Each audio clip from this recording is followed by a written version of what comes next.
especially on vegetable products, Mr. Speaker, that one has been dropped.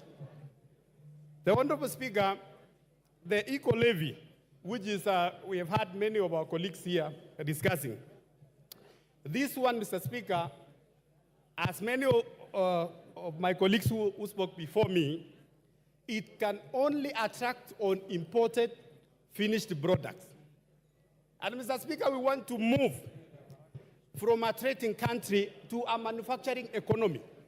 We cannot be a country which is importing almost everything, importing including even a tissue paper. So the reason why this one is there, and we are saying it can only apply to imported finished products. But on locally manufactured products, Mr. Speaker, the tissue papers, the sanitary towels, and anything else locally manufactured, it's not going to attract the eco-levy. Mr. Speaker, some months back, we saw many of our farmers across the country. We saw in Murang'a, we saw in central Kenya, and across the country, that they were required to file their sales using the e-teams. Those e-teams, those avocado farmers who were told to give a KRA e-teams, Mr. Speaker, under this finance bill, the e-teams has been dropped. And any other small business which is 1 million and below, Honorable Speaker, is not going to attract the e-teams. Mr. Speaker, the other day, the Cabinet Secretary of Treasury, Mr. Speaker, read the budget, the national budget, 2024-2025, before this House. That budget proposed, including the increment of counties, the monies to the counties to a tune of almost 400 billion. There is an increase in CDF. There is an increase of about 50 million per constituency in electricity. And Mr. Speaker, we can only achieve that if we can pass the finance bill.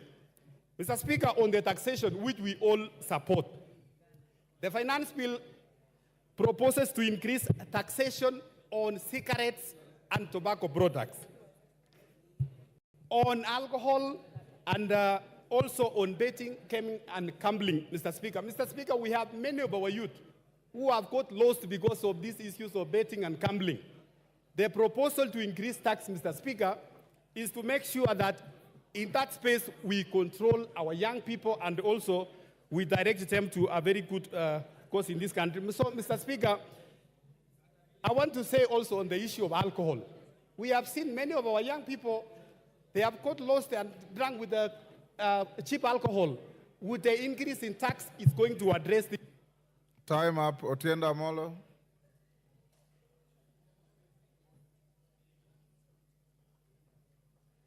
You'll get. Give him the mic. Thank you, Mr. Speaker. Mr. Speaker, on the outset, I oppose this bill. And even having listened to the chairman on the raft of proposed amendments, to that I say too little, too late. Mr. Speaker, first of all, I think I have myself recorded 120 reasons for rejection of this bill. And Mr. Speaker, it is sufficient that the professional associations have spoken to this, the church has spoken to this, civil society has spoken to this, and Kenyans have spoken to this. There are legal reasons for rejecting this bill. There are financial and economic reasons, Mr. Speaker. There are humanitarian reasons. But more fundamentally, it is a moral question. This regime has lost the capacity for shame and does not even regard Kenyans. Mr. Speaker, I was tempted to attack some of these entities, the church, some ambassadors, because they are the ones who are the forefront for supporting this regime. But I will forgive them. I will only tell them it is good you have realized the error of your ways. This regime, Mr. Speaker, needs to understand the etymology of governance. The whole idea of governance is that the people voluntarily relinquish some of their rights and liberties for the government to protect them. But in this case, we have a government that does not want to protect its citizens, it actually wants to decimate them. We must reject that idea. Mr. Speaker, It is important to understand that a budget is made for the people. And traditionally, it is the people who must be listened to. We have a draft bill whose origins is essentially the Bretton Woods institutions, the IMF, and secondarily, the World Bank.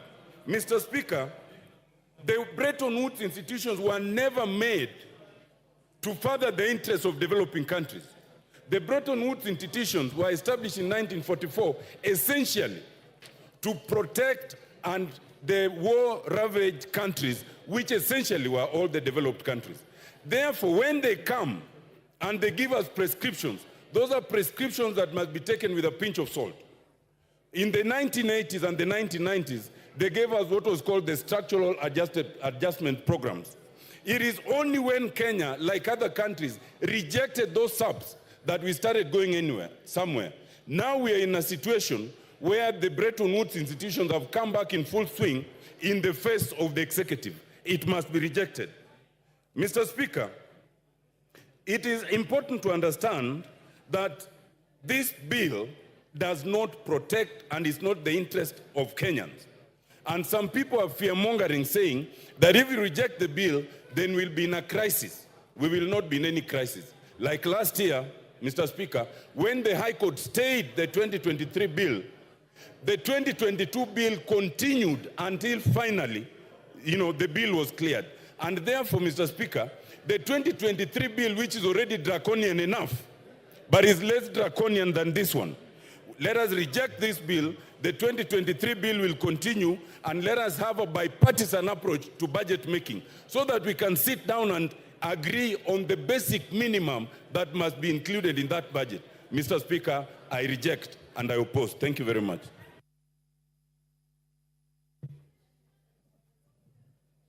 Paul Melly.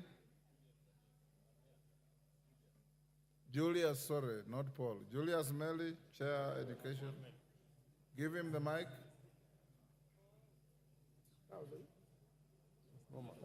Thank you, Mr. Speaker. Mr. Speaker, from the onset, I rise to support this bill. Mr. Speaker, this bill is quite progressive, and I want to ask members who have opted not to read the report, and I think as part of the parliamentary procedures, Mr. Speaker, you gave your guidance that every other bill that is tabled in the House procedurally goes to the committee, and the committee did its work very diligently, led by Honorable Kimani Kuria. They went down and met the public. They met the stakeholders. They met all the Kenyans who actually gave their suggestions to this particular bill. Honorable Speaker, as we debate this particular bill, we need to know that as the bill stands now, Honorable Kuria and members of the budget of planning committee, that is a committee, have made a raft of proposals on amendments that are very progressive, very important, and in fact, certain issues that are being discussed by members in this floor are not part of what the committee recommended. But the committee recommended a number of things. That one, taxation of certain nature. For example, let me just give an example of the deletion of certain clauses. Clause 124 on motor vehicle tax. Previously, the bill, when it was tabled in the House, Mr. Speaker, had made proposals on motor vehicle taxes, the bread tax, and many others. But the committee, in its wisdom, and having had the Kenyans, and having had the stakeholders, actually deleted most of those clauses. That the members opted to address the public and Kenyans as if the committee has not made its report in the House is not good, Mr. Speaker. Mr. Speaker, let me just go down and enumerate why I support this bill. That clause 23 is actually on the issue of athletes. There was a proposal to tax the income by the athletes. The committee went ahead and deleted that and asked that athletes be incentivized and be allowed, and their monies they earned actually will give an income to to this country. On the issue of eco-tax, a lot of imported items have actually been taxed to protect the local manufacturers. And this has been said all the time by the Kenya Association of Manufacturers, the Kenya Private Sector Alliance, that the local manufacturers need to be protected against the large, well-established companies which can actually flood our markets. And in so doing, we are not exporting the jobs. When we buy from foreign countries, and Mr. Speaker, I would just want members to know this, we are actually exporting jobs to those nations. We are actually exporting money. And that is why, from last year's finance bill, we have been able to stabilize the issue of foreign exchange. We have also been able to bring the inflation down. Mr. Speaker, when you look at clauses 34A, 1 and B, the committee proposed to actually delete even taxes on aircraft spare parts and many other things. This is actually the reason why Kenya is a hub in this region, where most of the countries in the region always do their maintenance and servicing of their aircrafts in this country. Clause 45 up to 48 introduces the eco-levy, and this one is actually to make sure that imported material from other countries are actually taxed, and this is actually to safeguard our climates and also to ensure that the way we dispose issues like phones and even tires. And in this same clause, Mr. Speaker, we have the issue that the motorcycles, the wheelchairs, tires, and everything else are exempt because these are Kenyans of low level who are going to use this. So as we speak, Mr. Speaker, this bill is very important. It is serving this country very well, and therefore I support. Thank you, Mr. Speaker. Thank you, Melly. Who did I want? John Badi. We have reduced time to 5 minutes. All of you will have an opportunity. Thank you, Mr. Speaker. Mr. Speaker, I want to start by saying that since President Ruto took over power, I've never been to State House. I don't intend to.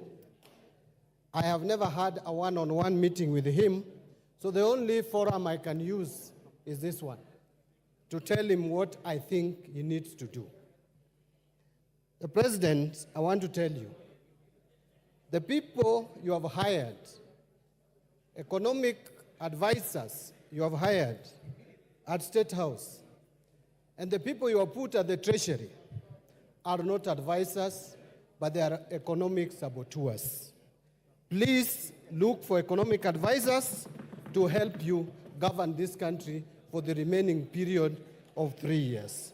I say so because, Mr. Speaker, this idea and perception that is coming across, and I hear it a lot even with my colleagues across the aisle, that for you to grow this economy, for you to narrow the budget deficit, you need to tax Kenyans more. That is, nothing can be further from the truth. Mr. President, ask your team to compare and give you the data. When we passed the finance bill of 2023, what effect has it have on revenue collection? If you compare revenue collection up to 12 months leading to March 2024, the growth in revenue is 13.8%. Compare that to the same period ending March 2023, revenue growth was 14.5%, far much higher than revenue growth for this year, even in a year of election. The reason is simple. You are discouraging tax collection by imposing excessive high taxes which are discouraging business in this country.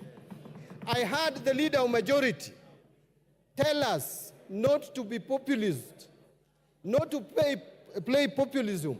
I want to remind Honorable Kimani Ichung'wah, that which you call populism, that which you call playing to the gallery, is what has made Kenya Kwanza government, which was just thumping, to climb down and accept what Kenyans had started saying early, and they were not listening. Therefore, we will continue playing populism if that is what is going to make Kenya Kwanza listen to us. Mr. Speaker, this government is giving you with the right hand and taking with another, the left hand. Why do I say so? We are being lied to as a country that now VAT on bread is going to be reduced, which anyway was not there in the first place. You are the ones who came up with this crazy idea. This crazy idea was not in our books. It is this government which came up with a crazy idea, and now they are telling us we should celebrate when we have caught them. It is like someone trying to steal your cow at night. And when you hear the footsteps of the cow and you come out and you shout and make noise, then he comes back with the cow and he tells you you should celebrate because I've not stolen it. We have caught you. The people of Kenya has caught Kenya Kwanza when they wanted to introduce tax that don't exist anywhere in the world, like motor vehicle tax. This government will go down as a motor vehicle tax government. Mr. Speaker, look at what the committee is trying to do. This Committee of Finance. After Kenyans have made noise and you are reducing these taxes, then you come up with a clause at the end, the last paragraph of your report. You are going to introduce a new clause to this bill, which was not there, called road maintenance levy. And you are telling us clearly that you have not been able to collect enough levy in this year than previous year because the prices of fuel was high, and you are proposing to increase it here by 7 shillings, but I'm told, I have information, that you are going to move it to 9 shillings when we come to the Committee of the Whole House. We must reject these attempts to increase the price of petroleum product, because that will increase even the price of electricity, and therefore will increase the cost of production. Point of order, and under standing order.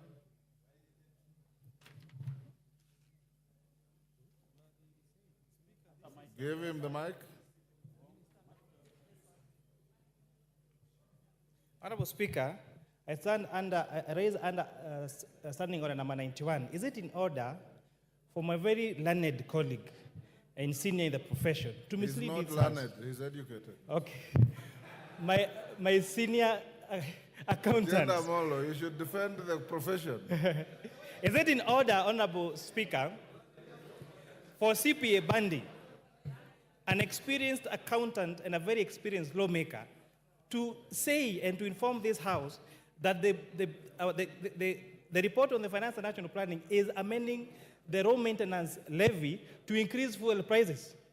He should know better that an increase in the fuel prices is contained under regulations on the Kenya Roads Board Act. And therefore, introduction of increase of fuel cannot be done on a finance bill. It is just a matter of simple logic that such an experienced legislator should know, Honorable Speaker. Yes, Badi, finish up. Badi, finish up. Give Mandy the mic. The mic. Mr. Speaker, I'm shocked that the chair of Finance and Planning Committee does not even understand this report. Let us go to page 3, is it 397 or 377? There is the last paragraph, Mr. Speaker, and I want to read it if you allow me. New clause 66. New clause 66, road maintenance levy. The committee notes that the road maintenance levy is charged on all petroleum. I don't want to read all that. It says, additionally, the committee to help raise sufficient funds to maintain and repair roads across the country, the committee recommends an increase of the levy pursuant to Section 3 of the Road Maintenance Levy Fund Act from 18 shillings to 25 shillings per litre on all petroleum products. Mr. Speaker, new clause means what? You are going to put a new clause. Order. You know, Mr. Speaker, Yes, Kimani. I came to Parliament. Order. Nothing personal, Badi. Honorable You are a Speaker, senior. Honorable Speaker, this matter was first raised by the Cabinet Secretary for National Treasury. Wait, no, for Cabinet Secretary for Order. Transport. He has been challenged. Let him Hold on, respond. hold on. The committee extensively deliberated on this matter, and it's a matter of fact of law that you cannot bring an amendment to increase fuel through the Kenya Roads Management Act. And therefore, Honorable Speaker, so when the committee will be proposing amendments during the committee of the whole House, we have already submitted our report that this cannot be done on this finance bill, and that is a fact. So in as much as, Honorable Speaker, our friends here, on one hand, they are saying they want to discuss the finance bill, the proposals as they are. On the other hand, they are saying they want to discuss the report. I think they should also declare whether they want to discuss the finance bill with the report as it is. Order. Next, Murumba Chikati. Order. You have an opportunity to amend this bill at the committee of the whole. So hold your horses and Murumba Chikati. Badi's time is over. Your time is over. Murumba Chikati. He sent us. Yes. Thank you, Mr. Speaker. Mr. Speaker, while supporting this bill, let me also try and look at the needs that are facing our country across the sectors. Mr. Speaker, one of the biggest challenges and why I support this bill. Yes, order, Chikati. What is out of order, Women Rep for Migori? Mr. Speaker, Under what standing order? You will get it. I'm a first time. I don't know the standing order well, but you need to know that there are women in the House. Mr. Speaker, kindly balance. If you can't see us, we can walk around. You'll be seeing that there are some female figures in the House. Are you alleging that Milo Odhiambo is not a woman?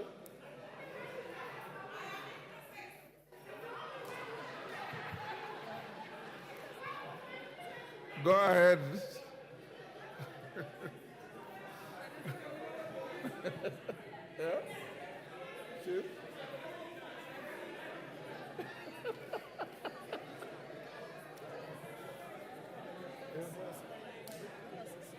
Mr. Speaker, can I continue? Thank you. So, thank you, Mr. Speaker. While supporting this bill, I would like also to examine the needs that are facing our country across different sectors. One of the biggest challenges we've had is with the education sector. The JSS, Mr. Speaker, was started without proper infrastructure. We have a serious problem of infrastructure and manpower in the JSS. It is my hope, Mr. Speaker, that these funds be raised through taxation so that we could be able to support the JSS, which is really struggling to pick up and deliver it to where it is supposed to be. The next area, Mr. Speaker, that I would like to look at is the TVET sector. TVET is critical to the development of our country. But this TVET lacks two things, equipment and manpower. And it is my hope, Mr. Speaker, that some of the funds allocated and which is going to be raised can be able to deliver the TVET sector as required. Access to electricity, Mr. Speaker, in the rural areas is a problem in Kenya. The last mile, which had started in 2013, between 2013 and 2017, stalled along the way. It is my hope that the last mile electricity in rural areas can be able to be spread so that rural Kenya can be able to access electricity just as much as urban centers. Mr. Speaker, access to the health sector in Kenya is important. And therefore, part of this bill proposes to raise money for the social insurance fund, which is critical to access to health in our country. And access to health is also important because it translates to the development of our country in general. Thank you, Mr. Speaker. I support.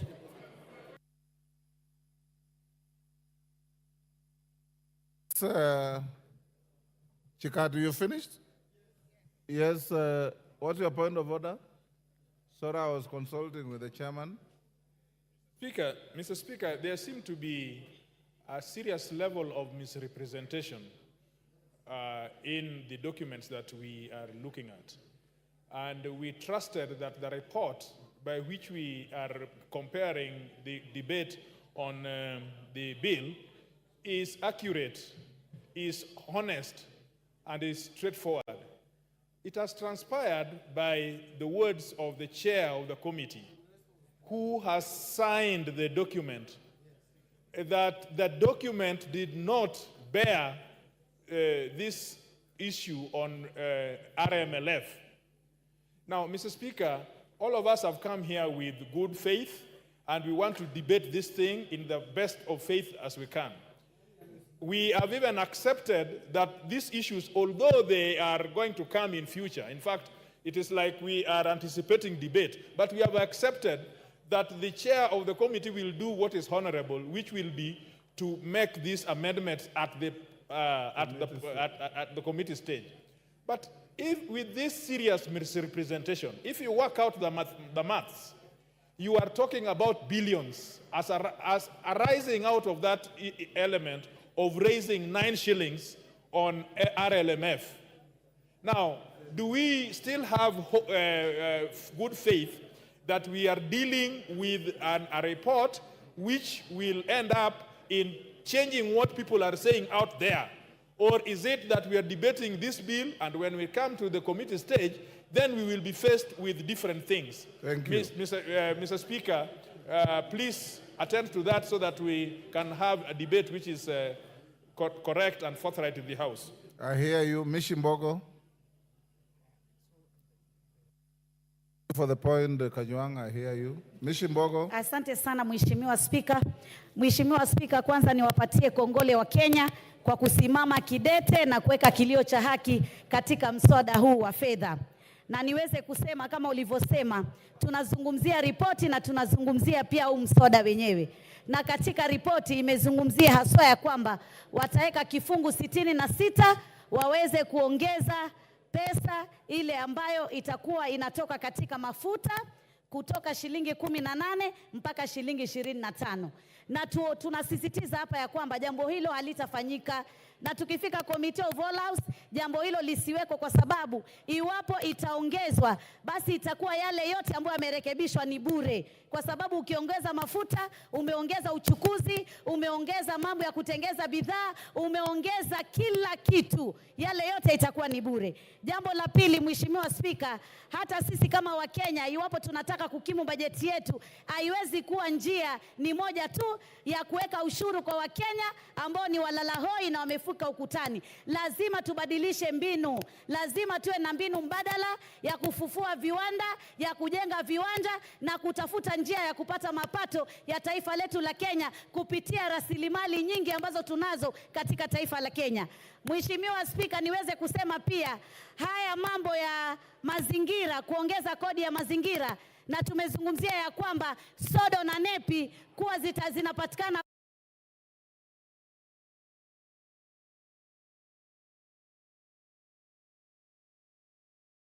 na wameambiwa ziko China, wazingoje zije. Hiyo ni kumaanisha hatuna uwezo thabiti wa kuweza kuwa na sodo, na hivyo basi afya ya kina mama haswa katika mambo ya hedhi itakuwa na matatizo iwapo tutakuwa tumeongeza jambo kama hili. Jambo la pili, mambo ya mafuta ya kutoka kwenye miti na kutoka kwa wanyama, ile Kiingereza tunasema edible oil.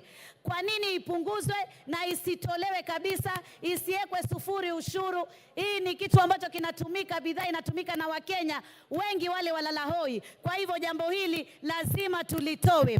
Jambo jingine, nasikitika sana, sijui ni nani ametoa mambo haya ama kupeana mawaidha ya kuweka mambo ya ushuru ya mkate na mambo ya ushuru ya ile mifuko ya majani. Jamani, yule ambaye alikuwa ametoa mawaidha hayo, tunataka tumwambie shetani ashindwe, kwa sababu sisi Wakenya mkate twaupenda, twautumia sana, na chai ndio kiamsha kinywa chetu.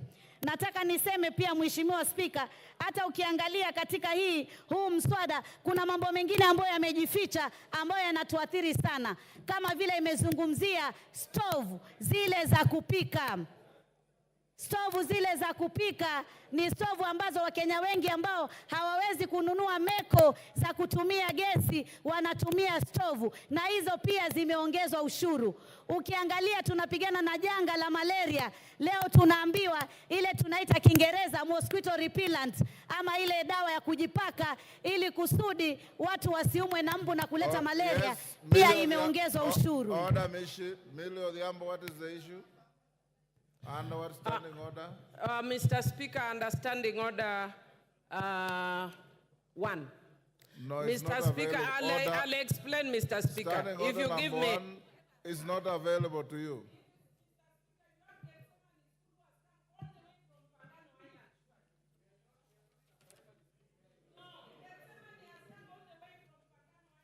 Millie, I have the school here and I'm going to acknowledge them, if that is what you want to raise. And it's out of order for you to shoot into the debate on finance bill to mention a school from Mfangano. Take your seat. Take your seat. Mheshimiwa Spika, bidhaa zile ambazo zinatoka nje ambazo tunasema tutaziwekea ushuru, lazima tuwe waangalifu tusije tukaweka ushuru katika bidhaa za kutoka nje ambazo sisi kama taifa bado hatujatengeza viwanda vya kutosha, kama zile clinkers. Sasa hivi tunajenga manyumba ya bei nafuu na tunatumia material nyingi sana, na hivi basi hatuna viwanda vya kutosha vya kutengeza bidhaa kama hizi. Kwa hivyo lazima tuangalie wakati mwafaka ambao tunaweza kuongeza ushuru kwa bidhaa za kutoka nje wakati tumetimiza na tumekuwa na uwezo kama taifa la Kenya. Vile vile pia nataka niseme ya kwamba mambo ya magari, ambapo magari tulikuwa tunaambiwa ya kwamba ni mapato, na tulipoambiwa ni mapato ya kwamba tuweze kutoa ushuru. Nataka kusema magari si mapato.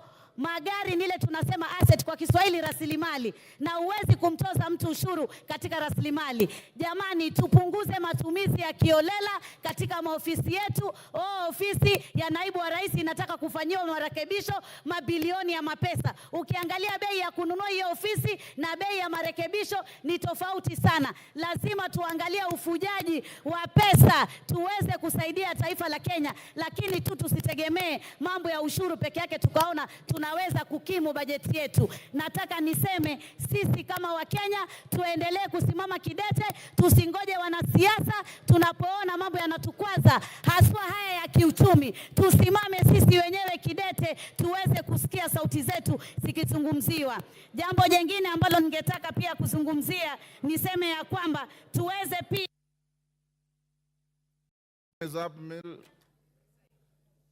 Honorable members, before I give the next member, I want to acknowledge in the public gallery Gethsemane Gardens Academy from Suba North, Homa Bay. On behalf of the House and myself, I welcome the students and their teachers to the House of Parliament. Thank you. Wanjiku Muya.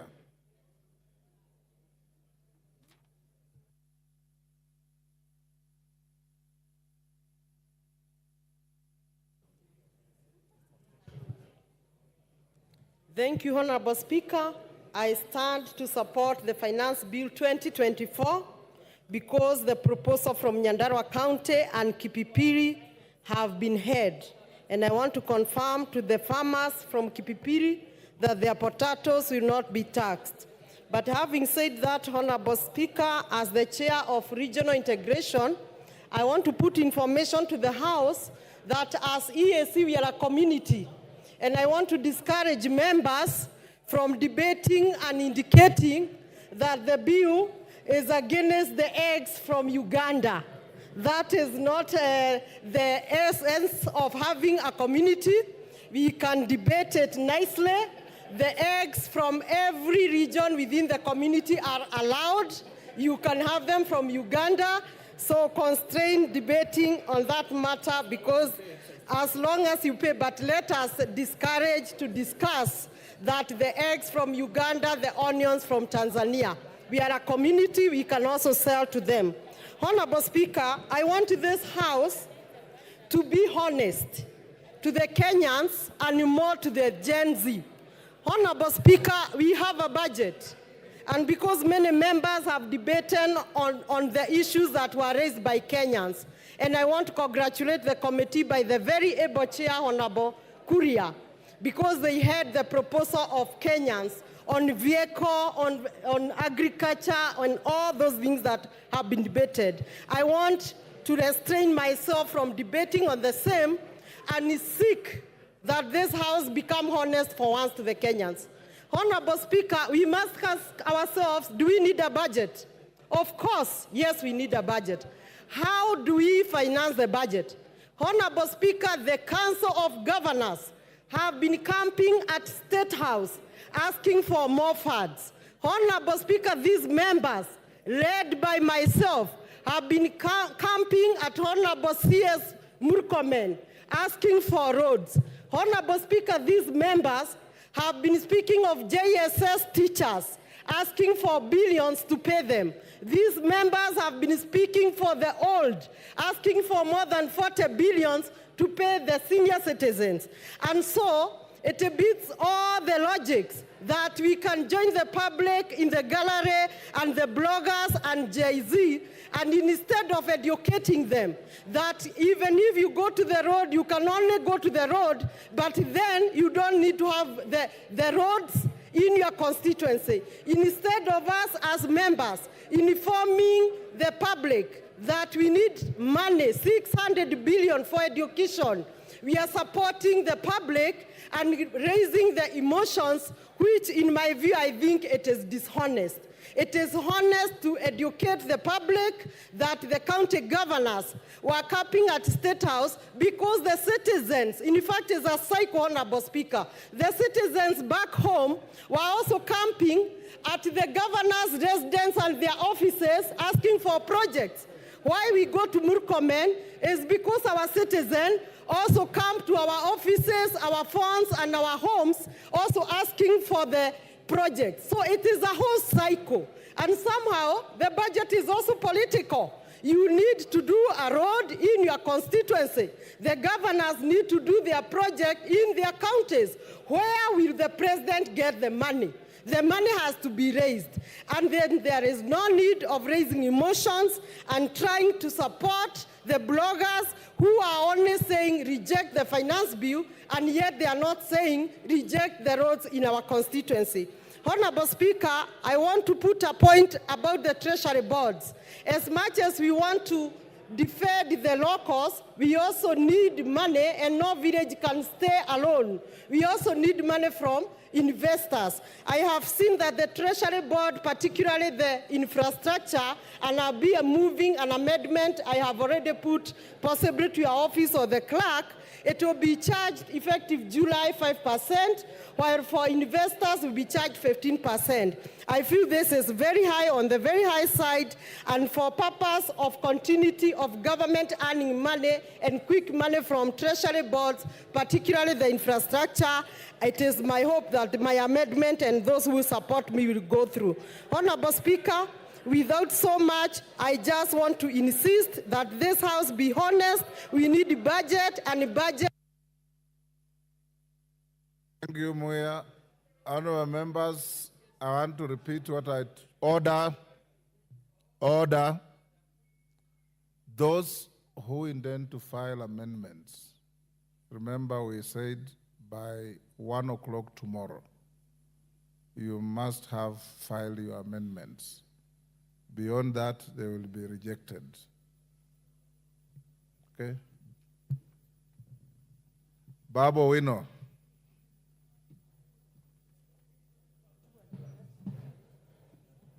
Thank you.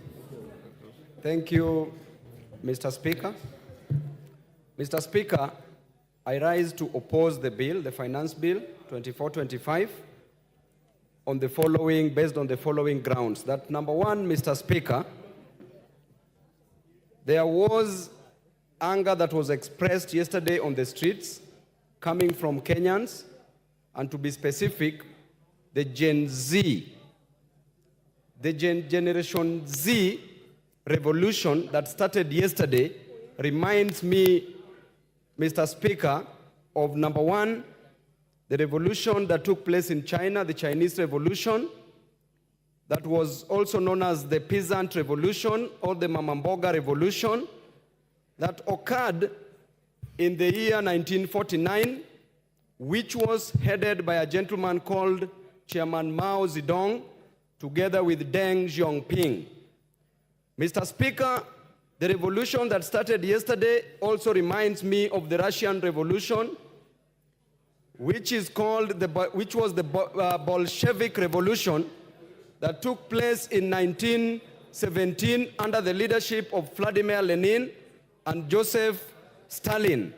It further reminds me, Mr. Speaker, of the Bourbon Restoration in France, the French Revolution that took place in the year 1789, that was headed by Maximilien Robespierre together with Napoleon Bonaparte, the military genius. Mr. Speaker, that revolution advocated for three things. Number one, equality and fraternity. Can you just shut up as I pump knowledge in your empty mind? Kagombe. Baba, will you not take your seat? Yes, give Kagombe the... Thank you, Mr. Speaker. Mr. Speaker, the member for Embakasi East... What is out of order? Is beating drums of war. It is very unfortunate to use this forum, Mr. Speaker. Standing order, Kagombe. The relevance of what the member of Parliament is speaking about is not relevant to the bill that we're discussing here. What he's doing is taking an opportunity to use this floor to beat drums of war in this country. We are at a very bad moment at the moment, at this time, and we cannot allow that to happen on this floor, on the floor of this House, Mr. Speaker. Go on. Mr. Speaker, you know I don't like responding to fools. Order. The Bible says in the Can book you of, withdraw that? it's There in are the no book, fools in this house. in the book of Proverbs 26, the Bible says, Mr. Speaker, that never respond to a fool because the... Order, Baba Wino. Order, Baba Wino. In this house, order members, whether a member represents fishermen from the shores of the lake or the sea, whether a member represents herdsmen, whether a member is a professor, you are all honorable members of this house. And there are no fools in this house. And I want to warn you, Baba Wino, respect begets respect. Respect your colleagues, they will respect you. There are no fools here. Can you withdraw and apologize? Mr. Speaker, a fool is somebody who does not understand something. Order. Order. Order, Baba If I Wino. think that somebody is a fool, why should... Order. Order, Baba Wino. You withdraw and apologize, or I truncate the mic and give the floor to somebody else. Give him the mic.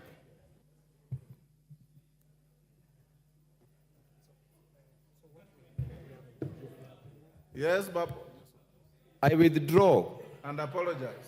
I don't apologize, Mr. Speaker. Withdraw and apologize. You can give the mic to somebody else, Mr. Speaker.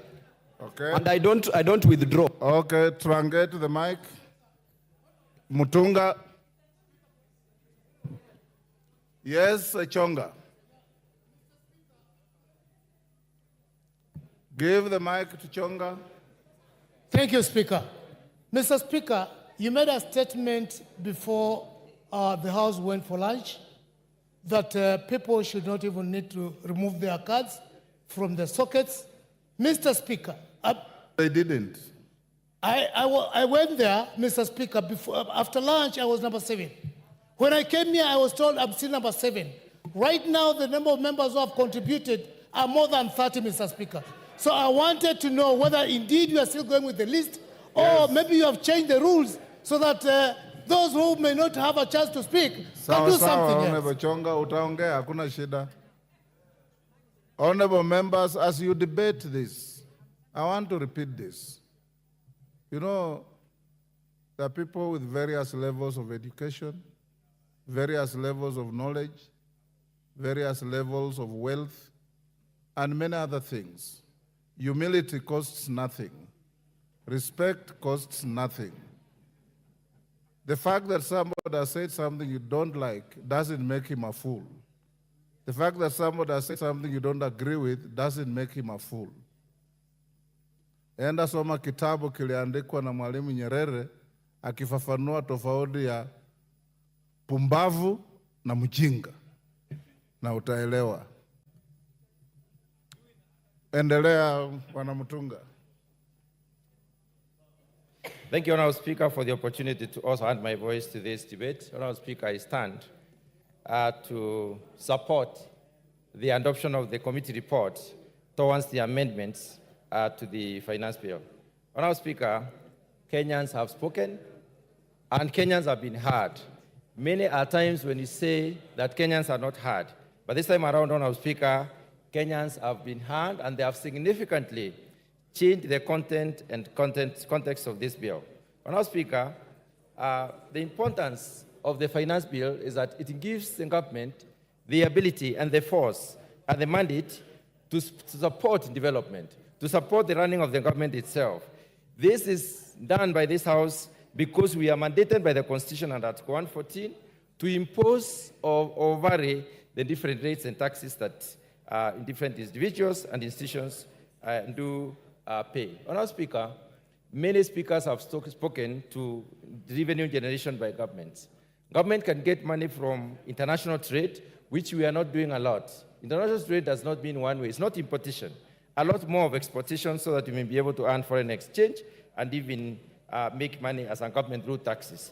Strengthening of the shilling is another one, but I want to dwell a lot more on the corporate and individual taxes. Honestly, this is the main source of income for this country, and therefore for us to be able to even engage in manufacturing, for us to be able to diversify the sources of revenue for our economy, we must be able to get money to invest. And the only way we can get this money is through taxation. Honourable Speaker, imposition of taxes sometimes will help us in various ways. Let me look specifically at the import substitution. Honourable Speaker, say for the foreign exchange increase, the imposition of the taxes also increases the possibilities for employment. We have very many Kenyans out there who are not employed, and we need to have them employed by creating possibilities for them. There are specific provisions within the report which basically vary the taxes. For instance, excise duty on potatoes, onions, and table eggs. I would like to dwell on this for 1 minute, Honourable Speaker. When we import potatoes, we make sure that our farmers do not produce. When we import onions, we export labor for our farmers. We bar them from producing. When we import eggs, for the table eggs, we make sure that our poultry farmers do not have market or they cannot sell competitively. So, Honourable Speaker, barring those ones through taxation on imposition of import duty is important. But there is a specific egg that is excluded, and this is the viable egg, which is basically used for production of day-old chicks. That is an input. It is not for the table. Honourable Speaker, equal levy has been introduced in some of the issues, and I want to specifically dwell on the tires. Honourable Speaker, many of the people speaking in the social media are alluding to the fact that tires especially for the wheelbarrow, for the motorbikes and others have a tax. The tax has been removed, and it is important for Kenyans to know that the motorcycles that have got a duty on them and those that are fully imported when they are fully assembled, not the ones that are assembled in Kenya.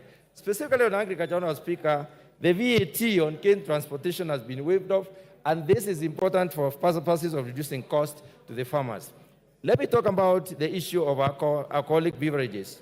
Honourable Speaker, the movement from levying alcohol on quantity and specifically going to the alcohol content is important because it will bar our young people from engaging in very concentrated alcoholic substances. Honourable Speaker, there has been an exemption of duty, a proposal for exemption of duty within this report for the beverages originating from sorghum, millet, and cassava. What this does, Honourable Speaker, is basically to improve the production of these particular commodities and therefore through, encourage production of other beverages through them. Honorable Speaker, there has been improvement within the report of disposable income. This is as a result of, for instance, levying 5% of the gross income on the per diems as the waiver, which will increase the disposable income as opposed to the previous 2,000.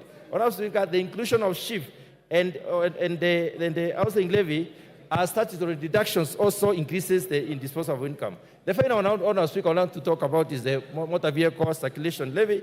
This was a major issue, and I had also proposed to bring an amendment on this particular issue, but I'm glad the report recognized that and did away with it. Honorable Speaker, this report is balanced. We must raise some money. We cannot reduce everything. We cannot remove everything. We should be able. Thank you. Honorable Oundo.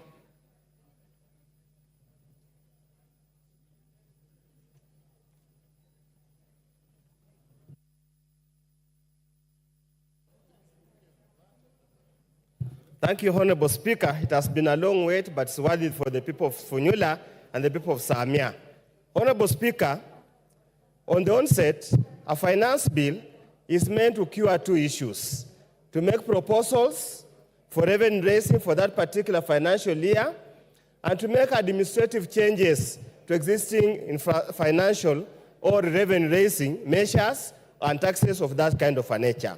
Honorable Speaker, as I stand here today, I join the Kenyans all over the country who have been very unequivocal that they reject this particular bill.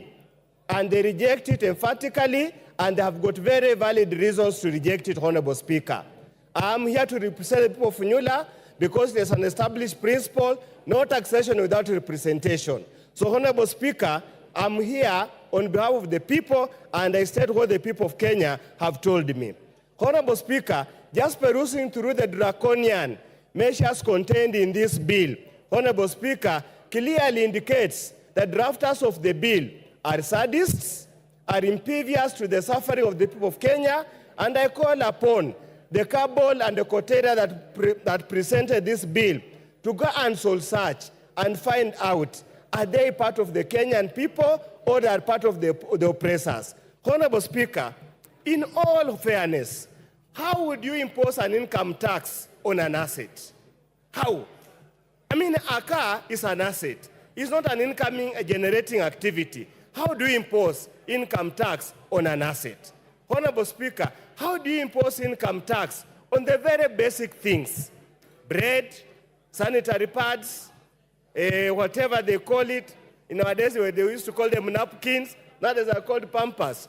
During our days when we were parents, they were called napkins. How do you impose VAT and increase the cost of all those things in such a draconian manner in hard times, Honorable Speaker? Honorable Speaker, they will pontificate that they have made changes to the bill, that the benevolence of the Almighty, whether the Almighty God or whatever, has instructed them to make changes to the bill. Honorable Speaker, and I still hold my position that a committee report does not navigate or does not negate a bill. It's just a committee report. It can either be carried or it can be failed. So I want to tell Kenyans wherever you are, this is a red herring, this is a gimmick, do not fall onto it. Be relentless in your push, be relentless on harassing your MPs to make sure they protect the rights and interests of the Kenyans, Honorable Speaker.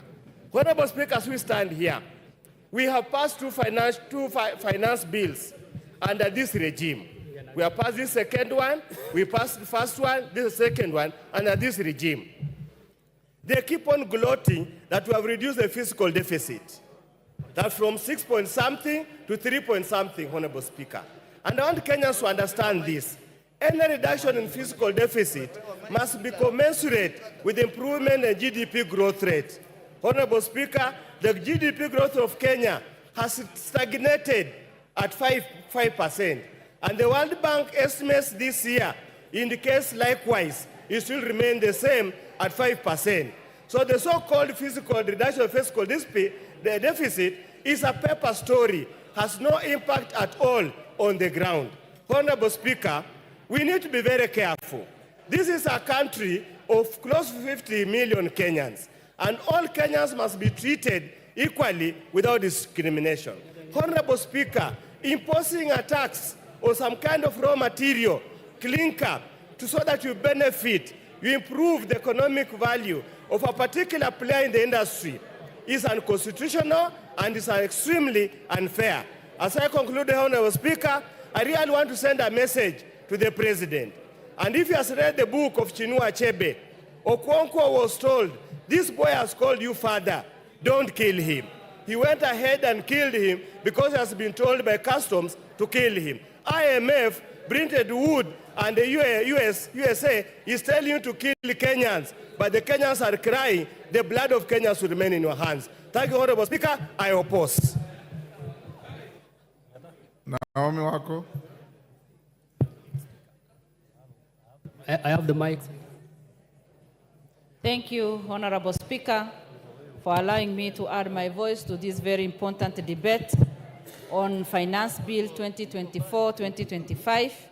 And from the onset, I confirm that I support and also congratulate the committee led by Kimani, as he has done very well together with his committee, and also having gone through the report. I congratulate the committee because they have put into consideration the many concerns that Kenyans have brought through public participation. As I say that, Honorable Speaker, it is unfortunate that our young people have been on the streets for the last few days, and some of them have gone through challenges because of that. Others have been injured, and that is just because somebody somewhere is spreading lies, talking a lot of lies to the nation and misleading the nation. It is unfortunate that today we are here debating on finance bill and also telling Kenyans how that finance bill will help us to facilitate the budget that we passed last week. Honorable Speaker, I have been visiting some of the ministries, and anytime you go to the Ministry of Transport, you go to Health, and you go to different ministries, you find our honorable members, colleagues, waiting to be served and demanding for projects to be taken to their constituencies. And unfortunately today, they are here fighting the methods of financing our budget and supporting the budgets they have been pushing for. When some of us are here in the House and debating and trying to push the agenda for the government, they are moving from one place to the other, looking for opportunities to do businesses in the ministries and with the Kenyans, and today they are here fighting and misleading Kenyans. Honorable Speaker, the most important thing that we can do today, it is to help our government to be self-reliant.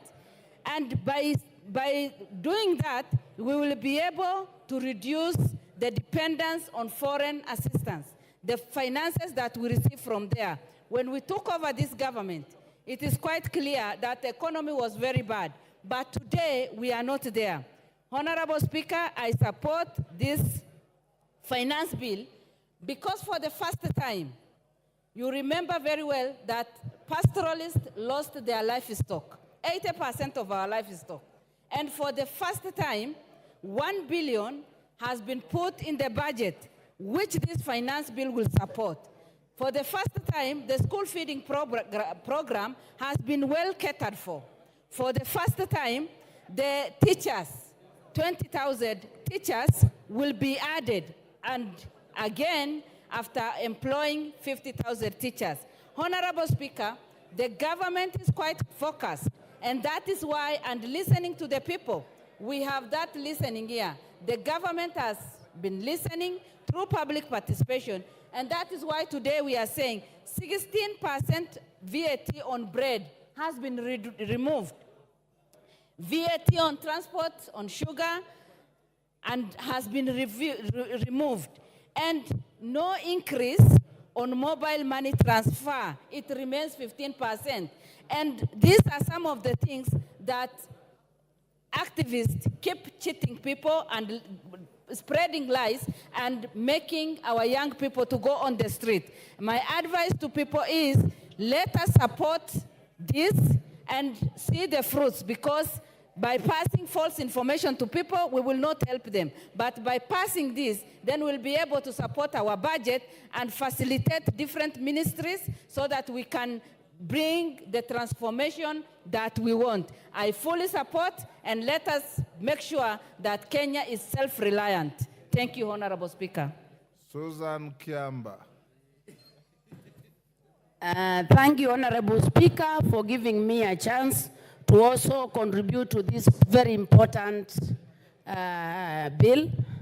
First and foremost, I think it's prudent for Kenya to compare itself with our neighbors in terms of the tax rate. But I think it is evident that as we compare ourselves with other peoples in the region who are taxing their people much more than us, we have to look at the local context where our Kenyans are. Kenyans now are economically at their knees, very vulnerable. And anybody attempting to add anything on top of the suffering Kenyans, it will not actually do justice. So I think it is very dishonest for us to compare ourselves or to get inputs from international financiers and imagine that Kenya is in the same situation. It's important to realize that since COVID-19, the economy of Kenya has not picked up. And having to tax Kenyans higher than that is making them not only vulnerable, but actually not being in a position to survive. Secondly, this debt we have been talking about, everybody says we are taxing them because we have to pay our debt. And I say, right, we have to pay our debt. But this debt has been acquired over a period of 61 years. You cannot acquire debt in 61 years and you want to do away with the debt in 2 years. That means overburdening the people. We have to be strategic in dealing with the debt. We are not dying tomorrow as Kenyans. We need to pay the debt in a manner that enables our people to continue to grow. So when I hear this passion of wanting to tax Kenyans so that we pay a debt, we need to recognize that this debt is very old. And we need to be strategic and then deal with the debt for the next 5-7 years. And that way will allow our Kenyans to survive. Thirdly, Honorable Speaker, it is very shocking, even since Finance Bill 2023, we are borrowing money to do reproductive activities. We say we are poor, we need money. But the little money we get, we go and put in housing. We go and put in health care. While I accept these valuable things, but you cannot have the few coins you have, instead of putting them in something productive, you put the small coins in a dead hole. When you build a house, when will it generate income so that we collect taxes? I think we need to sit down and have a finance bill that is strategic, enabling, and can take Kenya forward. We cannot have a finance bill where the little money we have, we are actually putting them in a hole. When we go and build everybody a house, it is a good thing, but is it right for us now? The small money we have, we must put it in a reproductive activity. And I do not see anything like that in this finance bill. Honorable Speaker, I think when we did Finance Bill 2023, Kenyans had very many problems. The Finance Bill 23, we have not even seen the fruits. People are still in burden. They are still overburdened. We've never seen the fruits. I think it is prudent. I think it is prudent to wait for the interventions we did, to wait and see where the kind of fruits we are getting, so that the finance bills are progressive, building from each other. We should not just be very passionate of collecting taxes without enabling the Kenyans to grow. Let's look like some of the investment. One of the very strategic projects in Finance Bill 2023 was the ASLA Fund. Where are we in ASLA Fund? Nowhere. Getting money, putting in horse, and then you ask Kenyans to give more money. From where? You cannot milk a cow that is eating nothing. We need the Kenyan citizen to be fed with something to promote the economy so as to milk. How do you milk a dead cow? The Kenyan citizen is dead. We need interventions that enable the Kenyan person to thrive. So I think it doesn't make any sense to think of taxing the Kenyan when they are actually a dead cow. Order, Kiamba, there's a point Honorable of order. Speaker. Order, there's a point of order. Yes, Wanjiku Muya. What is your point of order and what standing order? Give her the mic. Honorable Speaker, I'm standing on point of order number 91. Is the member in order to state to the House and mislead the nation that there is no hustler fund? Can she substantiate? And secondly, for the member to say that there is no fruits and she is even earning the salary herself. And CDF. Kiamba, your time is up. Your time is up. John Paul Mwirigi. Your time is up. John Paul Mwirigi.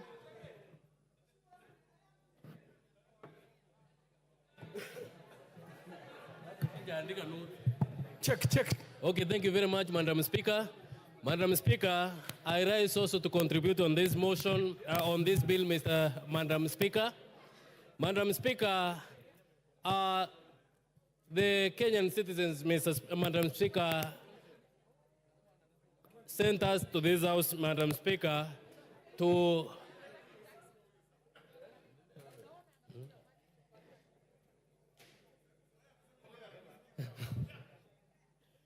thank you very much, Madam Speaker.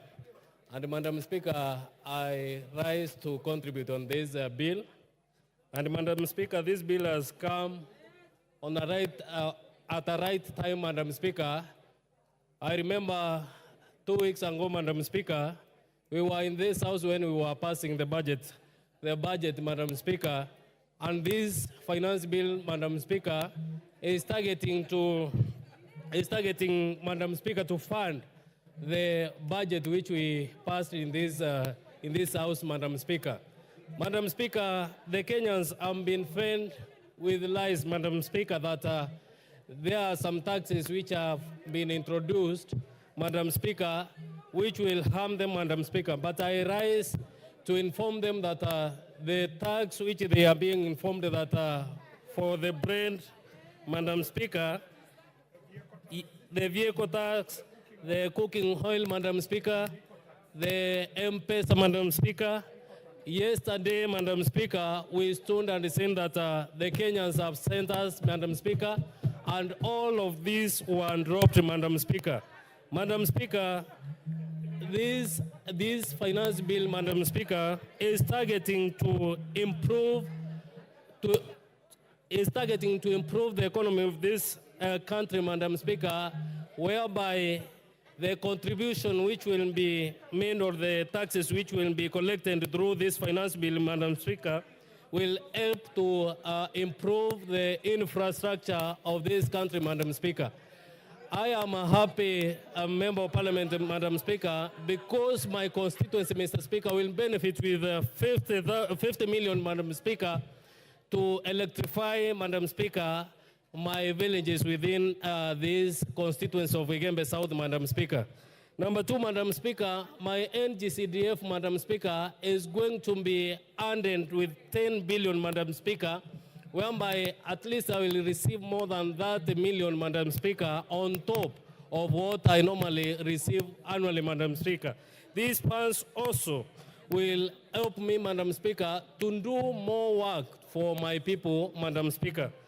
Madam Speaker, I am a happy person since most of my farmers, Madam Speaker, they normally farm, but their produce, Madam Speaker, does not reach the market, Madam Speaker. This is because most of the people have invested in importing things from outside, Madam Speaker.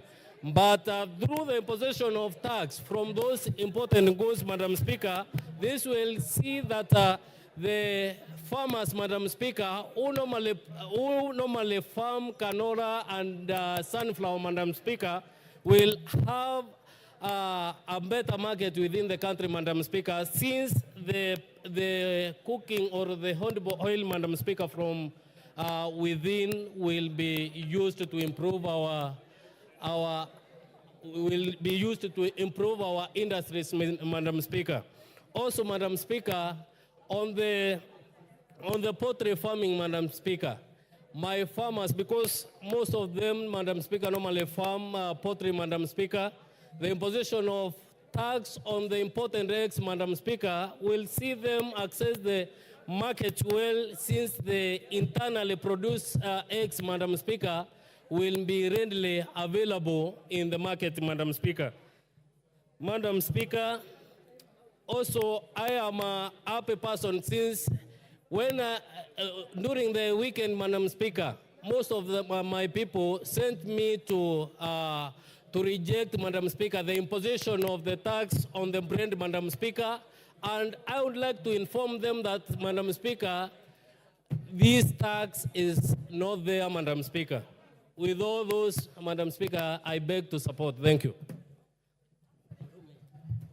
The Honorable Member for Bamachoge, Borobu, Honorable Obadia Bironga.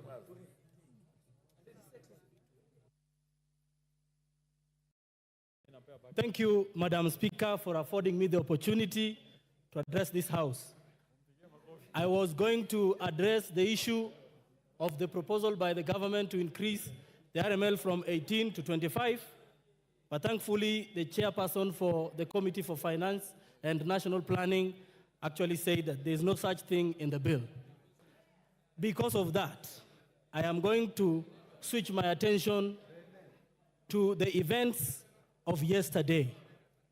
Madam Speaker, yesterday our adoring Generation Z woke the government from deep slumber. Our very audacious Generation Z decided that they are going to make their voices heard. Madam Speaker, I thought of words to be able to salute them on X, but my words failed me. Madam Speaker, I was wondering, since I didn't do them justice on X yesterday, and this is the point at which I want to ask for the attention of every member here, because this generation is our future. And as I thought about what we usually do when the visitors of our speaker seated in the speaker's gallery are accorded, I cannot help to note that the speaker actually beams with happiness whenever we acknowledge her visitors in the speaker's gallery. It is in the same vein that I wanted all of us, in saluting what Action Gen Z did yesterday, and noting that, Madam Speaker, that Gen Z actually represent the best of our country, and that yesterday they were only exercising what is very clearly in our Constitution, Article 1.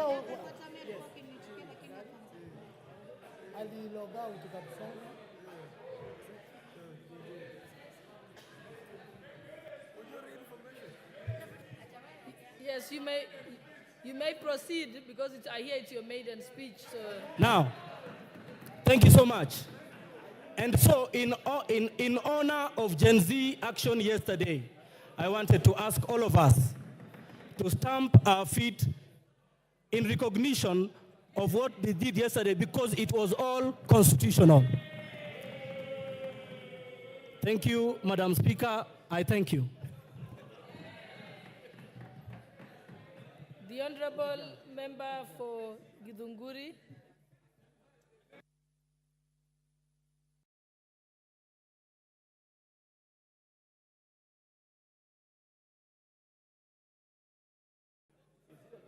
Hello. Thank you, Mr. Speaker. I rise to give my contribution on the finance bill proposal, which has been tabled in this House. Madam Speaker, for a long time, finance bill has not been a subject of discussion in this country.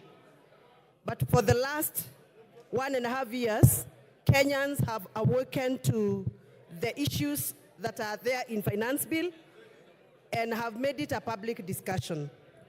Madam Speaker, I had attempted to speak earlier on in the floor because I am a user of sanitary towels.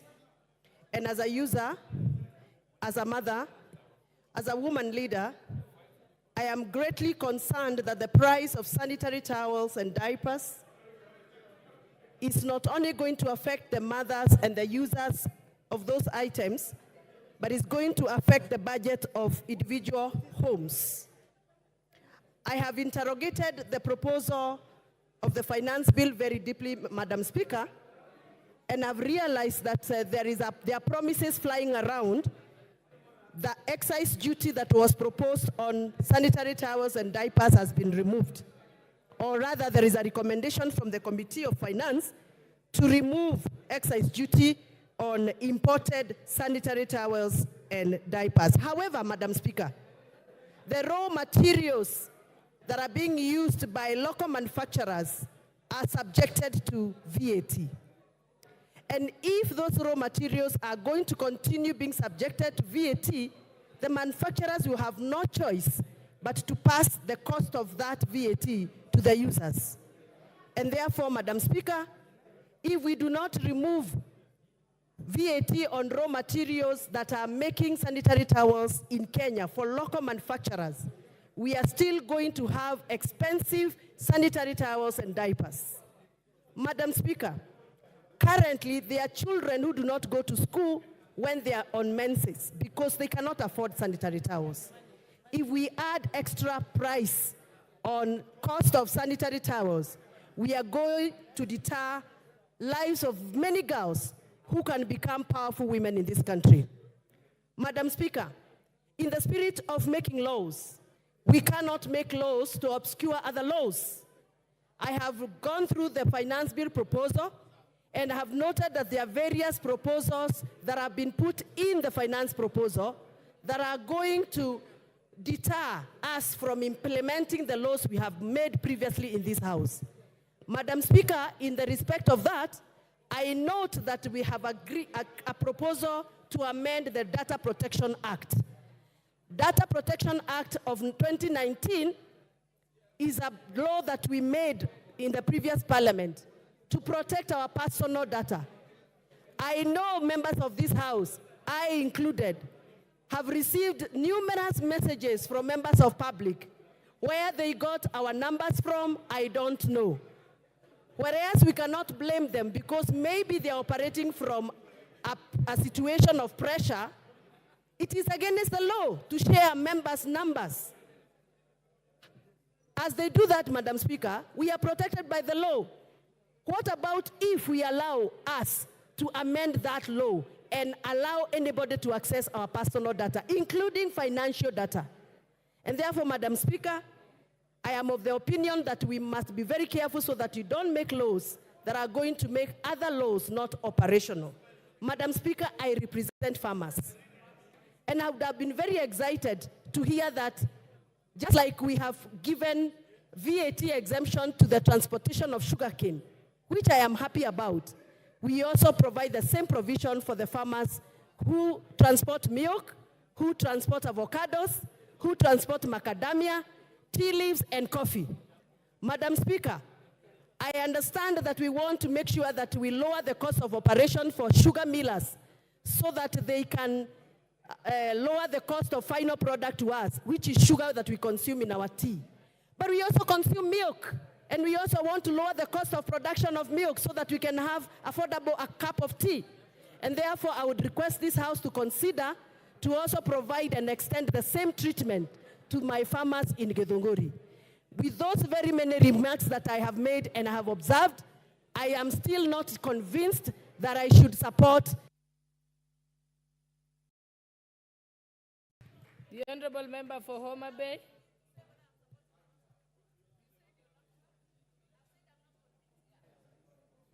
The Honorable Member for Homa Bay.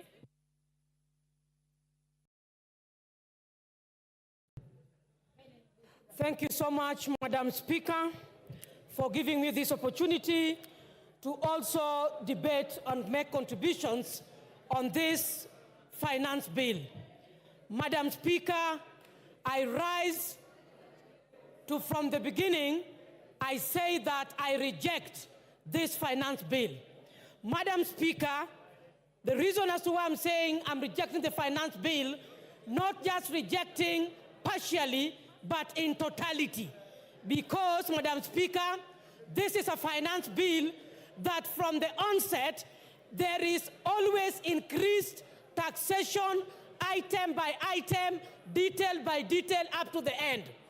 I want to say, Madam Speaker, because I recognize that we were advised by the Honorable Speaker Wetangula that we can present our contributions based on linkages, based on our opinions, based on the budget, and based on the finance bill that is current on the table. Madam Speaker, I want to say that as Kenyans, first and foremost, we were disappointed with the presentation that was given by the PS Treasury. Madam Speaker, I want to say that Kenyans keenly listened to how revenue was going to be generated to fix what is proposed in the budget. Madam Speaker, I want to say that Kenyans were left shocked because what was proposed, one of the things was we raised revenue because we want to sort out our pending bills. Madam Speaker, it is on the floor of this House that we were told that we have to wait for consolidation of the pending bills in this country by October. For that reason, Madam Speaker, I reject even the reason as to why we are increasing the taxes so that we can foot our pending bills. Madam Speaker, I want to say that this House, the leaders must rise up and support. And I want to ride on the presentation by MP Honorable Sylvia, who said that personally she does not understand what a finance bill is. I want to say that even yesterday we know that our colleagues were invited at State House. I thought they were going to make meaningful contributions, Madam Speaker, and give contribution as to why they think they are under siege in the respective constituencies where they come from. Madam Speaker, I want to register in this House that we share as colleagues, but the kind of issues that we are saying that we are relying, the AZIMIO of this other side of the opposition is relying on social media. Why did they choose to act, Madam Speaker, on the social media by telling us along the corridors that all the things you were arguing about, we have dropped? Madam Speaker, that was bread issue. Madam Speaker, the taxation of the motorcycle, which means they are also conflicting and contradicting what they're saying, Madam Speaker. Why did they also choose to act on the issues of social media? Why did they choose to respond to the Fourth Estate? Madam Speaker, I want to say that public participation needs to be redefined in this House. Yesterday, when we watched over the television, Madam Speaker, I saw a desperate minority whip. That is, I saw a desperate Honorable Whip Osoro, when he was very desperate of trying to convince Kenyans and deeply thinking on how taxation on bread has been dropped, on how taxation of motorcycles have been dropped. I saw a desperate and so much a person who is under pressure. Madam Speaker, I want to say that we must stand firm on the floor of this House and rise beyond numbers.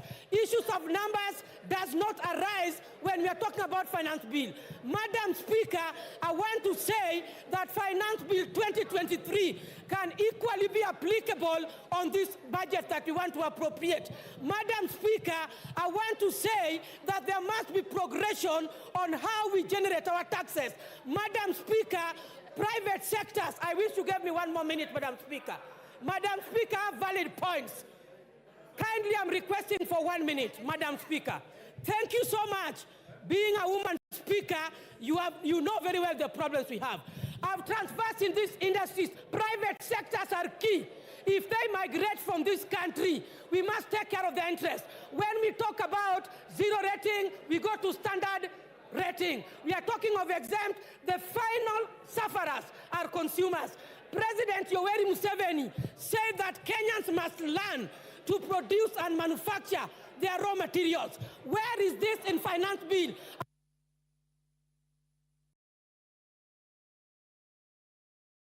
Thank you. The Honorable Member for Alego Usonga, Honorable Samuel Atandi.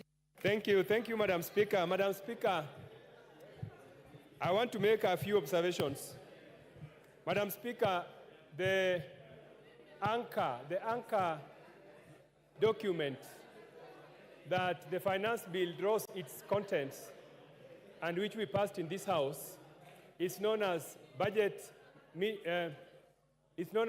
strategy paper, medium-term budget strategy paper. Madam Speaker, that document, if you look at it, it is anchored on two important principles. The first principle is that the budget document needs to be predictable. The budget document needs to be predictable. The finance bill needs to be predictable. It also needs to be certain.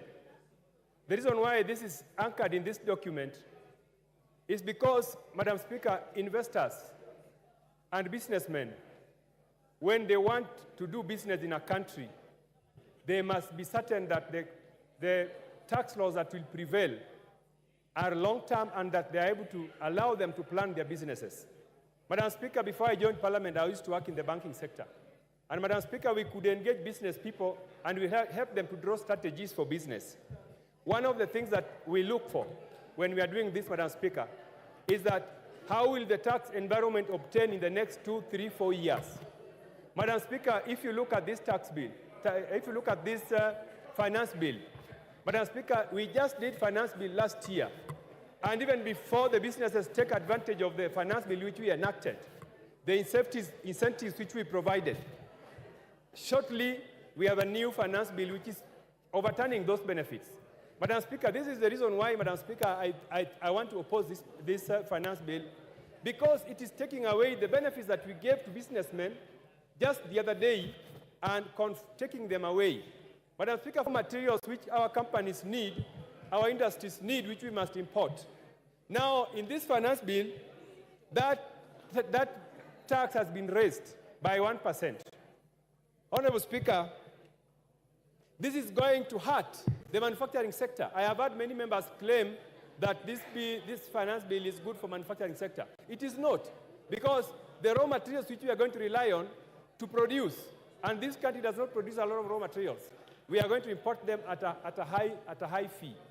Secondly, Honorable Speaker, there are some taxes that have been introduced, such as VAT on financial services. Honorable Speaker, only 14% of Kenyans are enjoying banking services. In most African countries and developed countries, you find that about 50% of citizens are enjoying banking services. Now, if we introduce 16% VAT on financial services, Honorable Speaker, you are telling many Kenyans not to enjoy banking services. This is going to be a serious drawback in our campaign to have many Kenyans get banked. But Honorable Speaker, this also applies to the new tax which we are introducing on mobile money transfer. Honorable Speaker, there's a tendency for this House to continue to tax money transfer services. Last year, the excise tax on money transfer services was 15%. We are trying to raise it to 20%. Honorable Speaker, we need to realize that just sending money is not really production. So if we continue to tax people because they are using mobile transfer services, it is very unfair. Honorable Speaker, as I conclude, one of the reasons why we do not meet our tax targets is because of something we call taxpayer morale. Honorable Speaker, the reason why somebody will willingly pay tax is because if their morale is boosted. This bill does not boost taxpayer morale, and I foresee a situation where taxpayers will refuse to pay their taxes. And this is happening, Honorable Speaker. If you go to KRA, the officers in KRA are merely collecting bribes because taxpayers are refusing to pay tax. They rather keep the tax, and when officers of KRA go, they bribe them. So, Honorable Speaker, we need to have a tax regime that promotes taxpayers to have morale so that they can willingly pay tax. Otherwise, Honorable Speaker, I oppose. Thank you. Thank you, Honorable Atandi. Mary Mase. Honorable members, if you have spoken, please log out. Oundo, you have spoken, you are still on the screen. Otienda Mola has spoken, is still on the screen. You block other members from appearing on the screen. You've logged out now, thank you. Mary Mase. Thank you, Honorable Speaker. I've been queuing since morning. I thought you had forgotten that I'm here. Honorable Speaker, from the onset, I want to appreciate the chairman of the Finance Committee, Kimani Kuria, and his entire team for a meticulous job. The manner in which you have handled the making of the finance bill is indeed commendable. Having said that, Honorable Speaker, Article 221 of the Constitution and Section 39(2) of the Public Finance Management Act, Cap 412, and the Standing Order 235, subsection 5, provided for the execution of the estimates of revenue and expenditure, and underline revenue. Honorable Speaker, this process is not complete until the passage of the appropriations bill. And the passage of the appropriations bill is not possible without the execution of the finance bill. And therefore, Honorable Speaker, it's against that backdrop that we are discussing the finance bill, which speaks to the revenue-raising measures, without which we shall have no budget. What we adopted are just estimates. So, Honorable Speaker, I want to commend the Finance Committee because they followed the due process. Once the proposals on the finance bill were submitted to this House and committed to the Finance Committee, they had to subject the finance bill proposals from National Treasury to public participation. And therefore, to hear colleagues allege that why has government now decided to bring amendments this late, or to demystify the notion that the Finance Committee were pressurized. Honorable Speaker, the Finance Committee had to listen to Kenyans, get the views of the Kenyans before recommending amendments to the finance bill. Honorable Speaker, we are here as representatives of the people. We are the watchdog. We are the ones to oversight the executive. That is why when the executive proposes anything, it cannot just be passed.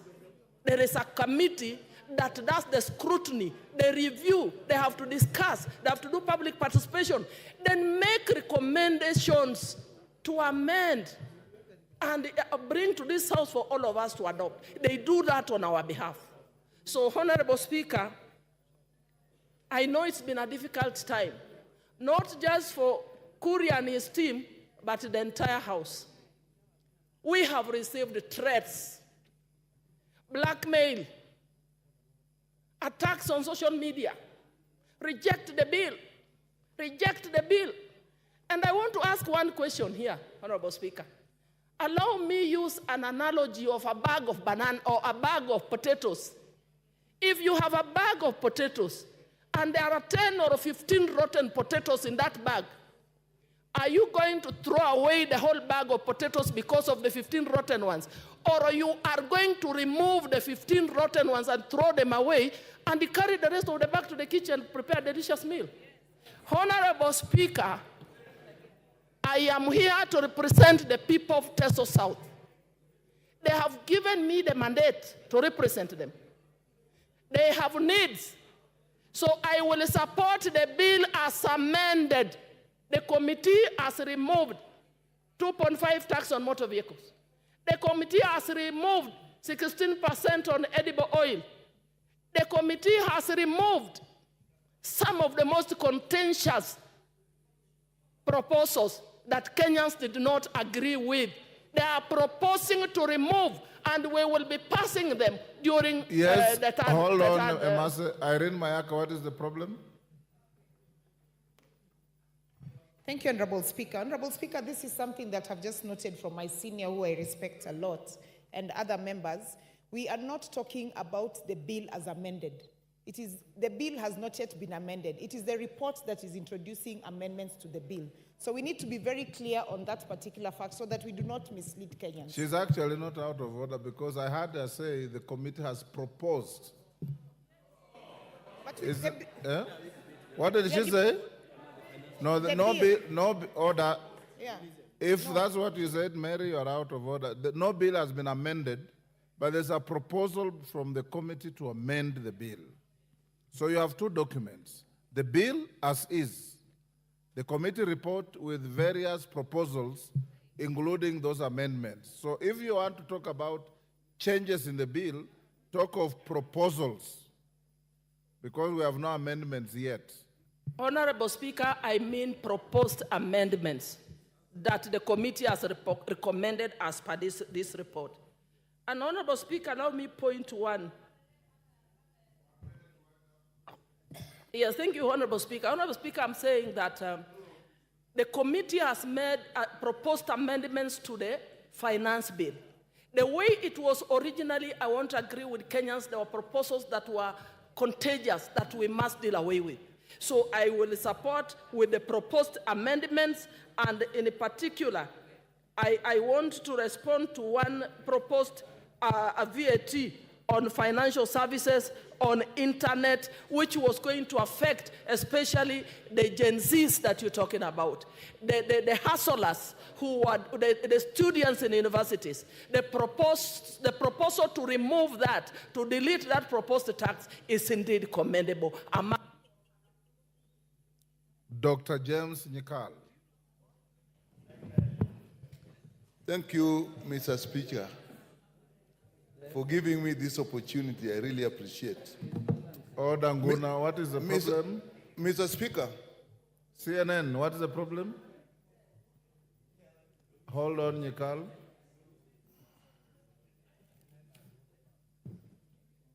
Yes, CNN. Mr. Speaker, sir. Yes. I've been here since 9:30. And from the screen, it is clear I'm the one who is supposed to speak after Mary Emase. But anyway, let me be Take patient. your seat. I hope I'll be the next. Take your seat. The discretion remains the chair, but let me also tell you, if there's a member who sits here longer than any other, it's Dr. Nyikal. BBC will... He sits here from the beginning. The speaker finds him here. The speaker leaves him here. Thank you, Mr. Speaker. Mr. Speaker, I rise to oppose the Finance Bill 2024. Mr. Speaker, this has been the most canvassed bill since I came to this parliament. It has been canvassed, and the committee has met with professional organizations, it has met with churches, it has met with civil society, it has met with students, and all of them are unanimous that they don't like the bill as it is, and I propose that we reject the bill. And Mr. Speaker, you have seen even yesterday, in just anticipation that the bill will be discussed, the demonstration, the picketing that was in this town.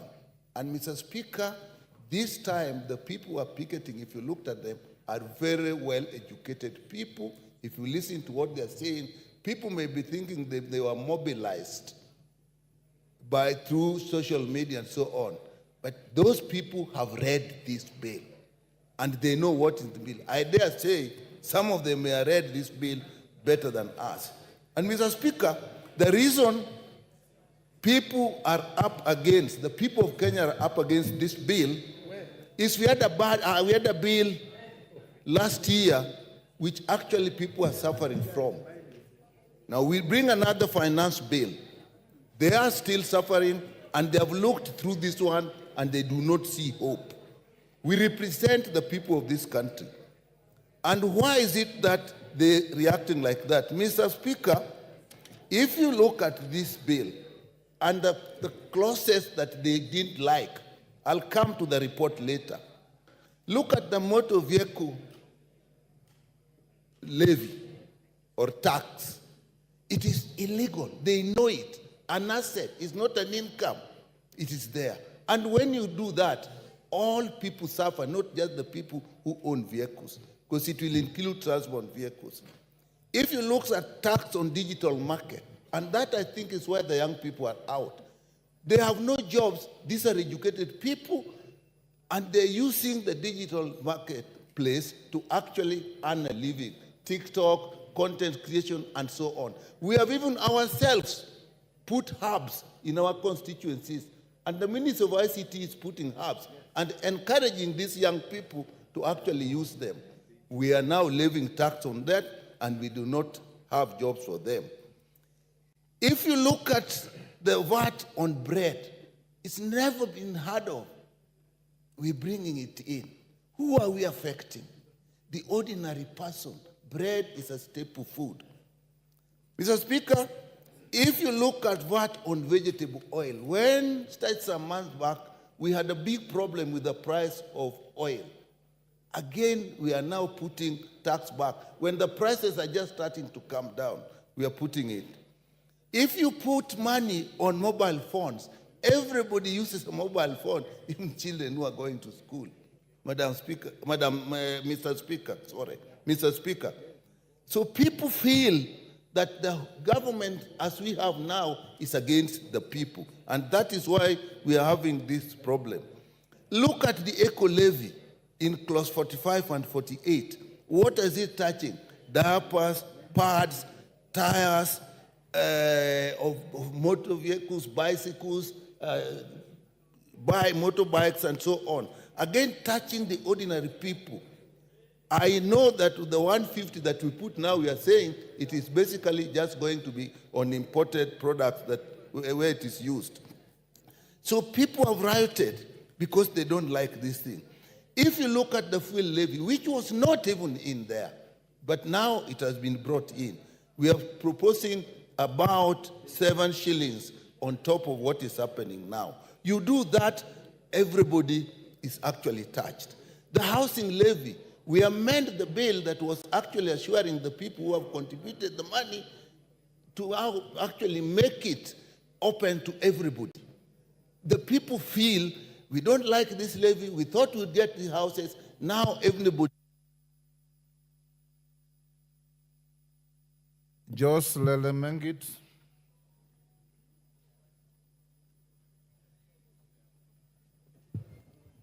Thank you, Mr. Speaker. First, I would like to be in agreement and also join hands with the other colleagues in supporting this bill. This bill has a big win for Kenyans. Generally, it seeks additional revenue that is necessary to alleviate poverty and to deliver public services like roads, electricity, on health. These are all services to improve on and better lives of people, Mr. Speaker. Additionally, Mr. Speaker, this bill seeks to increase the disposable incomes for millions of Kenyans that are employed. And I want to say this, Mr. Speaker. This bill, the deductions of NHIF on housing levy are done on gross salaries, and not the pay is done after the deductions on NHIF and also the deductions on house levy. For example, your Honorable Speaker, I've done calculations. Any salaried Kenyan earning 50,000 shillings. Right now, his net pay is around 49,000 shillings. But with this new finance bill, Mr. Speaker, the same Kenyan who is earning a gross salary of 50,000 shillings is going home with around 42,000 shillings. So there is an additional almost 3,000 shillings, Mr. Speaker. And this is for all the salaried employees in Kenya. So I want to be in agreement with the chair and the team who came up with this proposal of the finance bill that this finance bill is putting more money in the pockets of employed Kenyans. That is about 13 million Kenyans who are employed, both in government and the private sector, Mr. Speaker. Secondly, Mr. Speaker, I want in the common principles of commerce, high school commerce, and I want to mention this for Honorable Babu Owino and Selassie and Honorable Junet, because they think alike and opposing this bill. It dictates that you have to put tax levies on importation so that we can give room to the local industries to spur in those economic growth. Yes, Honorable Selassie, what's the problem? Yes, sir. Take your seat. Give Selassie the mic.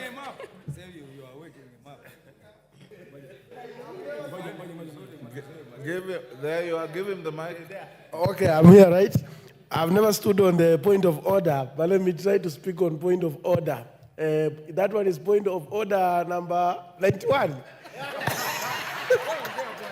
Okay. I'm so much disappointed with Honorable Elmengid by saying that Selassie, order, standing order 31 deals with adjournment of the House. 91, yes. So it can't be the one on which you are standing. Yes, Mr. Speaker, I'm standing on point of order. Yes. Order number 91, yes.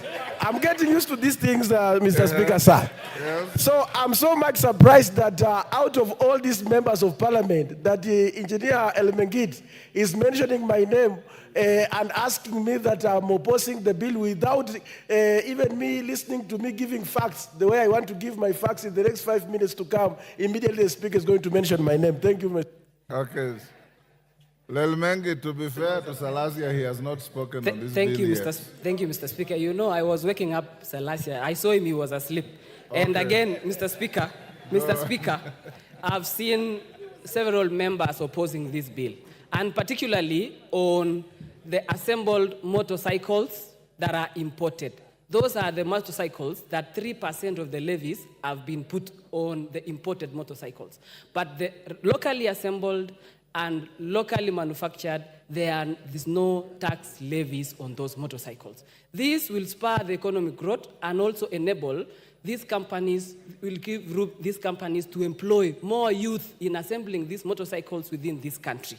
Again, Mr. Speaker, I would love to buy diapers for my babies from the locally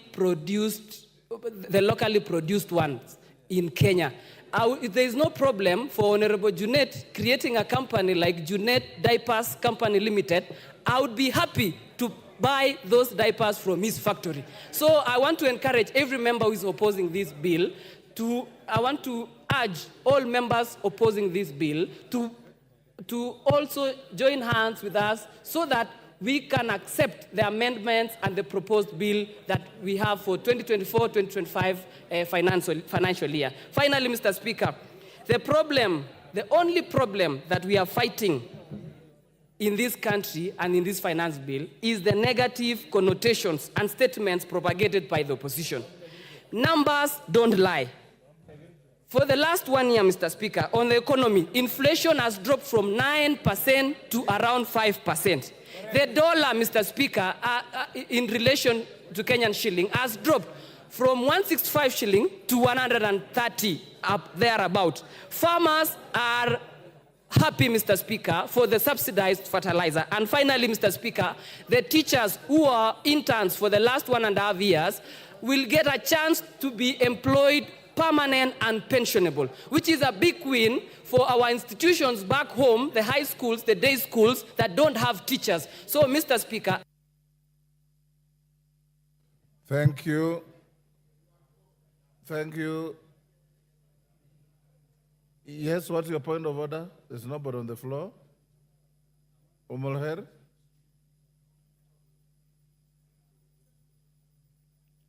Give her the mic. What's the point of order?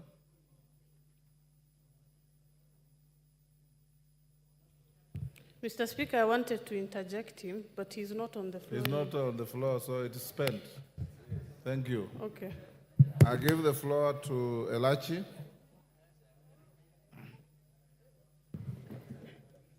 Thank you, Mr. Speaker. Mr. Speaker, I also rise to oppose this Finance Act of 2024 with reasons, Mr. Speaker. And I'll start, Mr. Speaker. When government came into place, Mr. Speaker, we started by removing subsidies and saying that this will assist Kenyans now to move on as a country. Mr. Speaker, we came in, we decided to ensure that the first finance bill, we had so many issues. We thought this second finance bill, Mr. Speaker, will be a finance bill that brings Kenyans together. And today, what the government has done to us, the Economic Council decided to put Kenya again into crossroads, to make us fight for nothing. And then after that, then you come and now start saying we shall be having amendments. Yet this is something we would have just thought from the beginning, Mr. Speaker, that we don't need a country to go on to a cry and then now come again and tell them that there's an incentive that now we are giving. Mr. Speaker, when you look at the report comes in, and this is an IMF finance bill. This is what they did to Ghana. Mr. Speaker, you remember very well when Kibaki came into government, he was a finance minister, but he decided to be a liberal economist. He decided to look east. It is so sad that while my president thinks he will build any road in this country, that he will do any infrastructure in this country, with IMF on his neck, this will not happen on this term. Not on this term. He will be there to do the deficits of what they are telling him, but in terms of building Kenya, we shall see the worst that we have never seen. Mr. Speaker, the bill then comes in and tells us you want to restore policy on debt, sustainability, whatever. But then you forget that you are the same person who is saying you need everything on items. Fine, you have said you have reduced it for Mama Mboga, I don't know for who. But you are forgetting the same person who can do business beyond 2 million is the same person you have just returned into the challenges we are saying.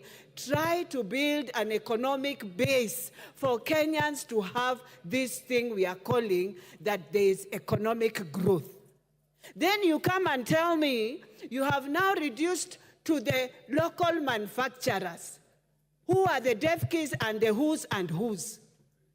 One person monopolizing this country, that he's the only one who can bring clinker, he's the only one who can do cement, he's the only one, yet you want to say, today we cannot bring back Portland, today we cannot do this. It is wrong.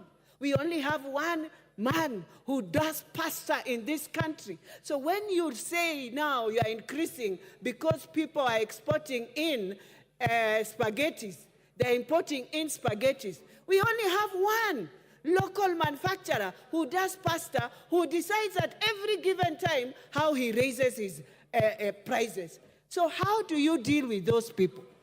Tell us the numbers of manufacturers we have, Order. so that Kenyans can know, Order, Mr. Speaker. Yes, Nyakundi, what's your point of order?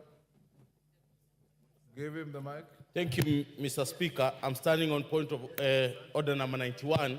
Is it in order for the honorable member to say that the president is dictated by IMF on the finance bill, while the president has the mind of his own? It is this house that dictates the finance bill and the orders that we make. Thank you, Mr. Speaker. If you had the mind, we would have gone to the president after we have finished this. So, Mr. Speaker, what we are saying that it is time as Kenyans, we want to take back our power from the World Bank, from IMF, and we are begging so hard that the president must go back and look at the East so that we can finish our roads. You went to the US, you told us you are bringing a road that is headed to Mombasa. Order, Elachi. The World Bank does not vote in this house. It is you who will vote in this house. Mr. Speaker. Yes, Rindikiri. Understanding Order 91, I expect somebody I respect very much to bring in point of relevance. Mr. Speaker, we are not debating the performance and activities of the President. We are discussing the matters of finance bill, and I expect her as such to react. Mr. Speaker, this is where we are losing it because there are some who are praying for the gallery. We better stop this kind of approach to this finance bill. Thank you, Mr. Speaker. Chelachi, the World Bank has no vote in this house. It's you who will vote. So remain relevant.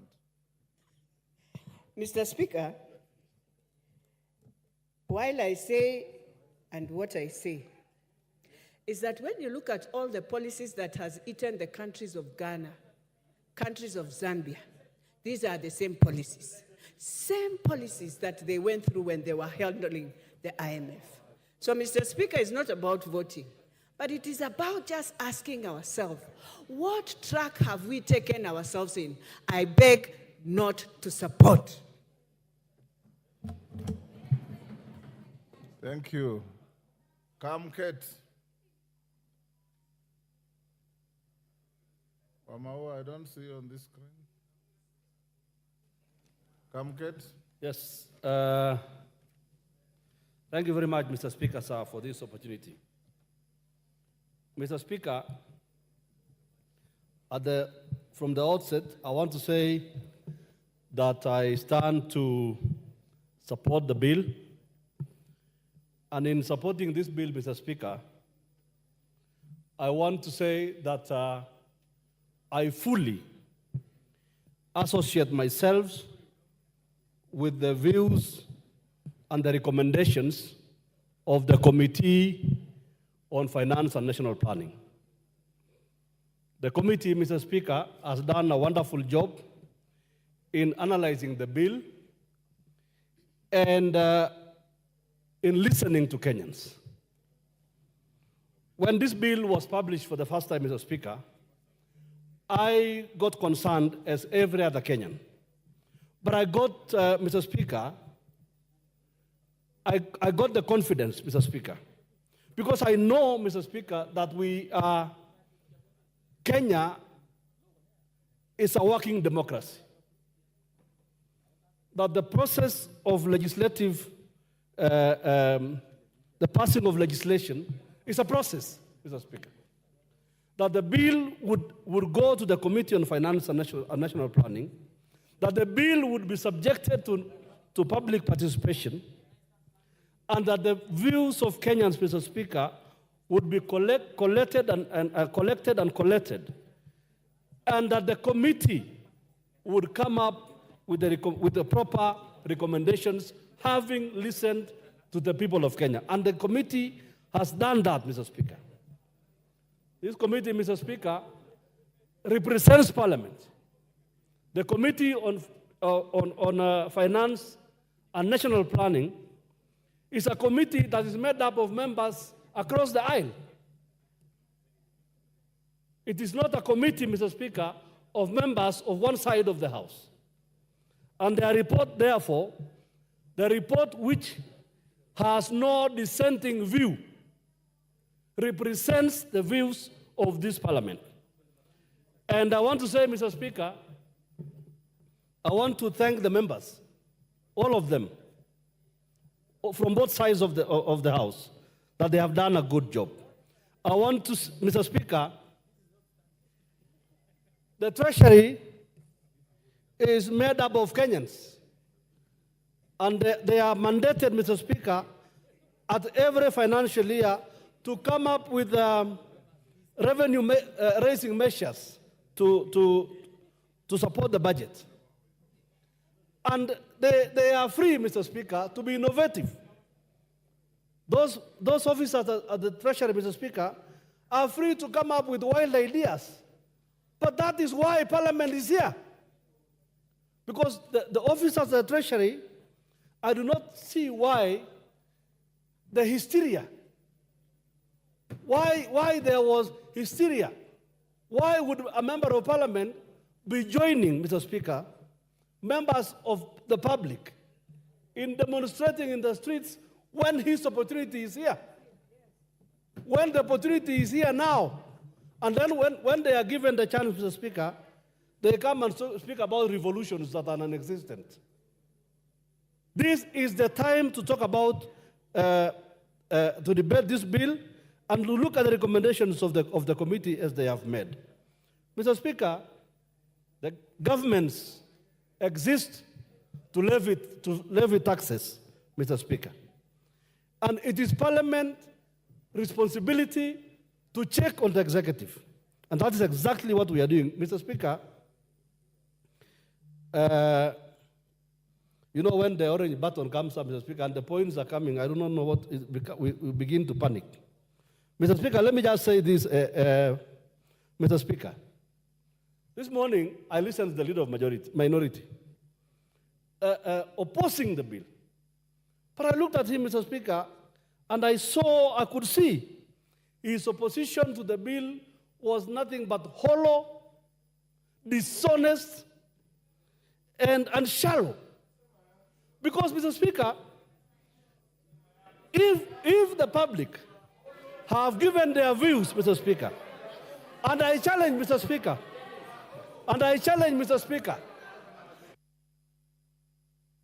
Your time is up. Your order. Member for Malindi. Asante sana Mheshimiwa Spika. Mwanzo ningechukua fursa hii Mheshimiwa Spika kuweza kuwashukuru wa Kenya. Nimeona wenzangu wengi wamesimama hapa na kusema tushukuru wale watu ama ambao wako katika kamati ya mswada wa fedha, lakini mimi nasimama hapa Mheshimiwa Spika kushukuru wa Kenya. Wa Kenya kwa mara ya kwanza tumeweza kuona nguvu yao, tumeweza kuona umoja wao, na tumeweza kuona kwamba tunapoungana na tukisema no kwa jambo, tukikatalia jambo, hilo ndivyo ambavyo linakwenda kupita Mheshimiwa Spika. Jambo la kwanza Mheshimiwa Spika ni ushirika wa umma. Mwanzo nimesimama hapa na pinga vikali huu mswada wa fedha ambao umeweza kuwakilishwa hapa mbele yetu Mheshimiwa Spika. Watu wangu wa Malindi Mheshimiwa Spika wamepinga vikali masuala ya kuongezwa ushuru katika mambo ya mkate, katika mambo ya pampers, katika mambo ya sanitary pads. Watu wangu wa Malindi tayari ile hali ya maisha ilivyo ngumu, wanasema kwamba hawataki tena kuona ushuru wa aina yoyote uweze kuongezewa hapa Mheshimiwa Spika. Mheshimiwa Spika, sisi Waswahili tuna msemo wa kusema, unapopatiwa chakula kukula, unakula kile chakula paka unasahau unataka pia kula ile sahani. Tulipokuwa tunajadili mswada wetu wa fedha wa mwaka 2023, kulikuwa kuna mambo mengi ambayo sisi tumeyakataa Mheshimiwa Spika, lakini mambo yakapita vile ambavyo yalipita. Na kwangu mimi ninavyoona Mheshimiwa Spika, pia huu mswada kulikuwa kunataka kupitishwa mambo mengi zaidi, lakini safari hii wa Kenya walikuwa chonjo na wakaweka miguu yao chini na kukataa ule udhalimu ambao ulikuwa unakwenda kutendeka Mheshimiwa Spika.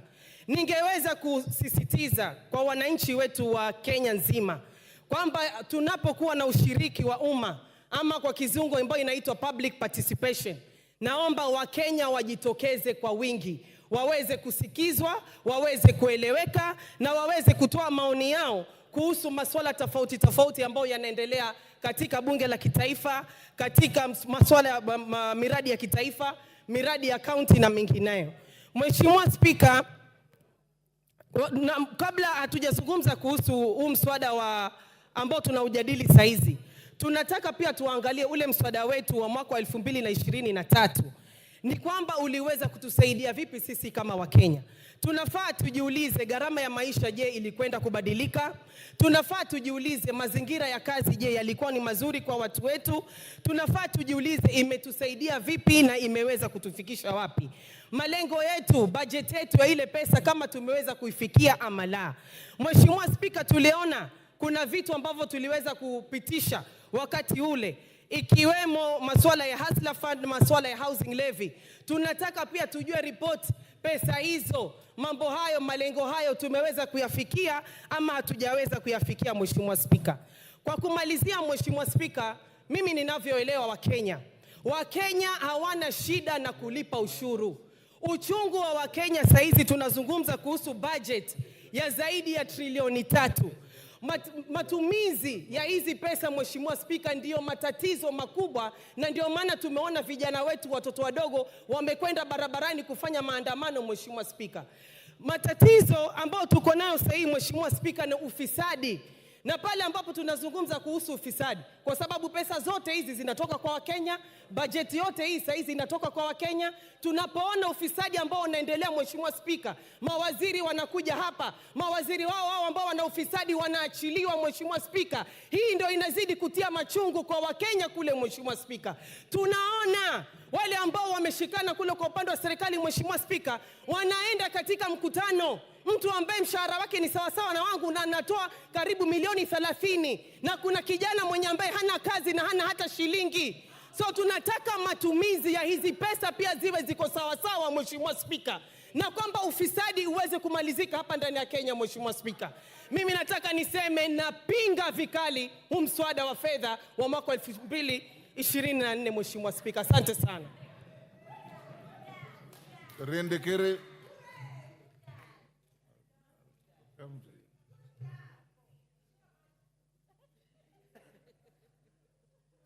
Thank you, Mr. Speaker. I stand to associate myself with the finance bill presented by the Committee on Finance. Mr. Speaker, from the onset, I support this bill because it has addressed some of the issues that I was looking for. But let me say and correct myself that the initial proposed bill, the draft bill, Mr. Speaker, and a lot of issues that are detrimental to our population and to our citizens. Mr. Speaker, that bill, as it was originally presented, will not pass the test of times. But Mr. Speaker, I've listened towards the chairman of the committee as presented, and I associate myself with those proposals that he has presented. Mr. Speaker, we passed the budget in this House. Mr. Speaker, we cannot pretend that we are disassociating ourselves with that budget now that the finance budget has come. Mr. Speaker, the finance addresses the supply part of the expenditure. Mr. Speaker, the budget addresses the expenditure. So these two are intertwined. So unless we go back and reverse the budget that we passed and say we have to suspend it so that we go back to the drawing board. Mr. Speaker, we are legislators and we cannot deceive ourselves that we don't know the truth. Mr. Speaker, the bill has met all the requirements in terms of passage and verification by the members of the public. Mr. Speaker, the public participation has brought in elements that Kenyans have been asking for. And therefore, Mr. Speaker, I am satisfied that majority of the issues brought up by the members of the public have been taken care of in the proposed amendment by the committee. Mr. Speaker, we are legislators and we are going to bring more amendments. Mr. Speaker, I have noticed, Mr. Speaker, that there is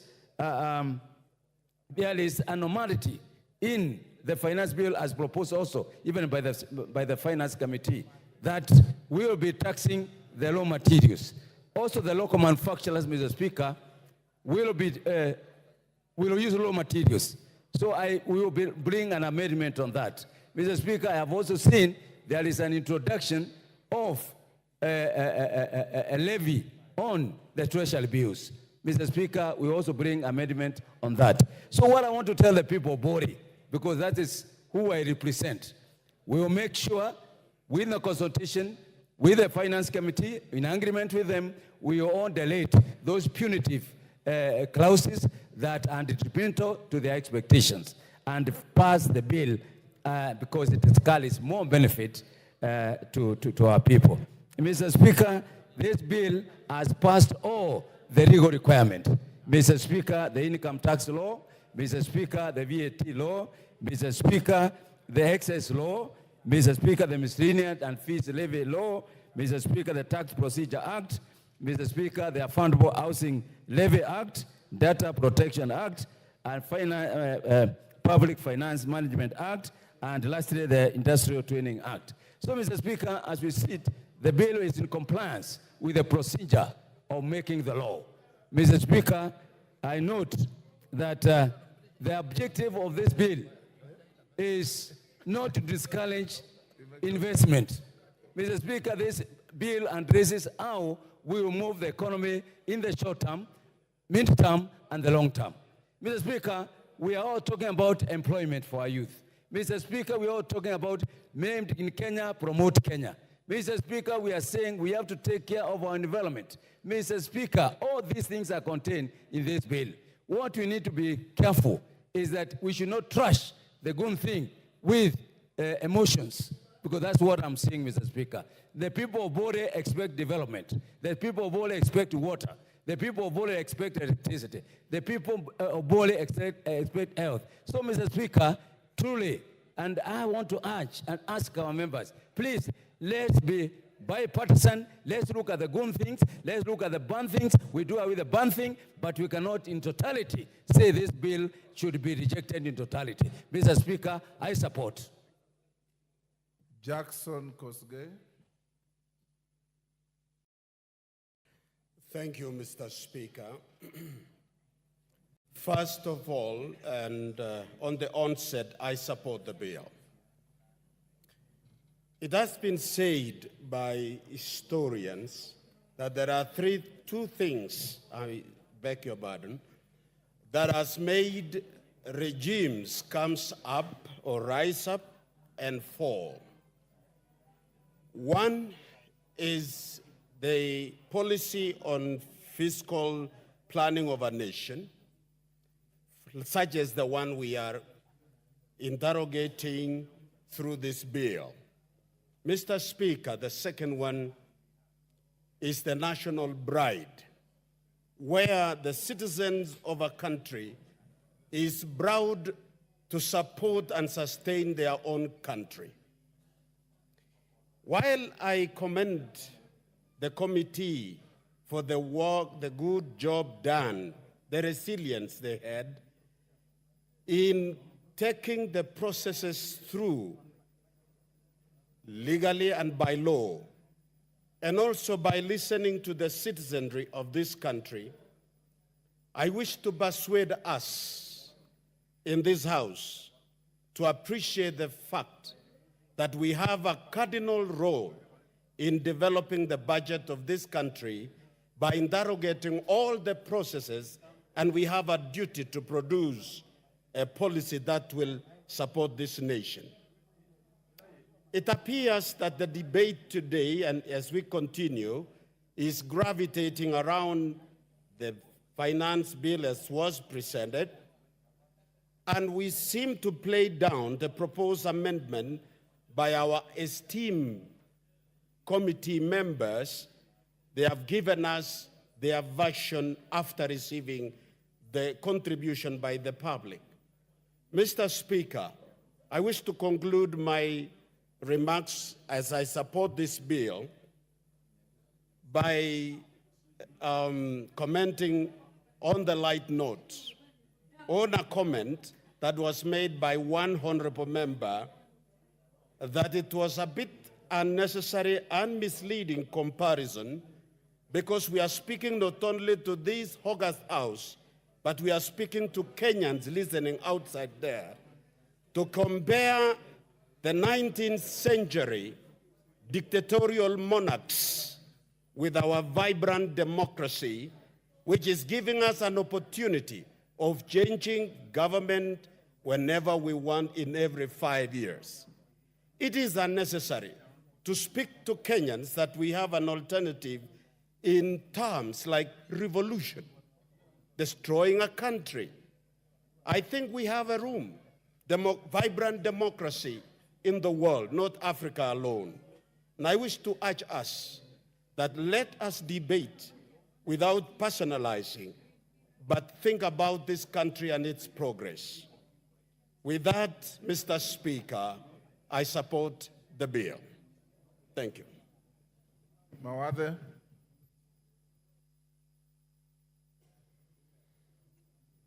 Thank you, Mr. Speaker. for giving me the opportunity to contribute to this bill. I stand on the onset to oppose this bill.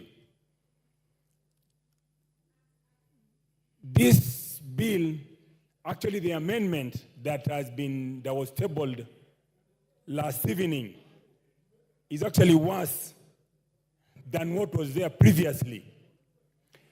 The original bill that was tabled aimed to raise 308 billion shillings. The new one that has been that was tabled last night targets to raise 386 billion shillings. I know a few sweet items were removed, like removing the taxes on bread. There were no taxes on bread. We have never had taxes on bread. So when you say you are removing taxes on bread, you are just withdrawing your amendment, or rather your proposed amendment to the bill. There is no favor that we are doing to Kenyans. This bill, as it was previously and it's amended as it is amended now, is very, very punitive to mwananchi. The new bill introduces the new amendment that was tabled last evening, introduces a fuel levy of 9 shillings per liter. When you increase the cost of fuel, all the items that are transported using motor vehicles, rollies, etc., the cost will go up. So the cost of living to the common mwananchi will go up. We have increased the taxes on the imported finished items. In most households, majority of the items, from the cookers to the TV and any other items, not necessarily electronics, including this room, majority of the items in this room, other than the wooden items, are all imported. So we will increase the cost of living for the common mwananchi. I really want to, I've had a few people congratulate the finance committee. I want to congratulate the Gen Z for coming out in large numbers and expressing themselves. What was sad is seeing that they were arrested. They have freedom to assemble. They have freedom of expression. They should be allowed to express themselves, not necessarily be arrested. But to the Gen Zs, the Gen X, and the Millennium, you are yet to register as voters. You need to register as voters so that you can have the correct people that will listen and side with mwananchi. Anybody who does not side with mwananchi, you know what to do come 2027. And for the Gen X who actually participated yesterday, and the Millenniums and the Gen Z, the work is not done. The most important work happens tomorrow. Tomorrow is when we are voting as a house. You must put pressure. Continue to put pressure. Do not let off the item on the gas. And you must sit there with a pen and a paper. And anybody who votes to put a noose around your neck, you must write down their name and pick and say, who you? That one, 2027, home. That one, 2027, home. Anybody who votes to finish you here. Anybody who votes to put a noose on your neck tomorrow and finish the Kenyans, you must have a list and pick. That one, 2027, home. That one, because we must have a people. We must have a parliament that supports and stands with the common mwananchi. And I stand to oppose. Asante. Mary Wamaua.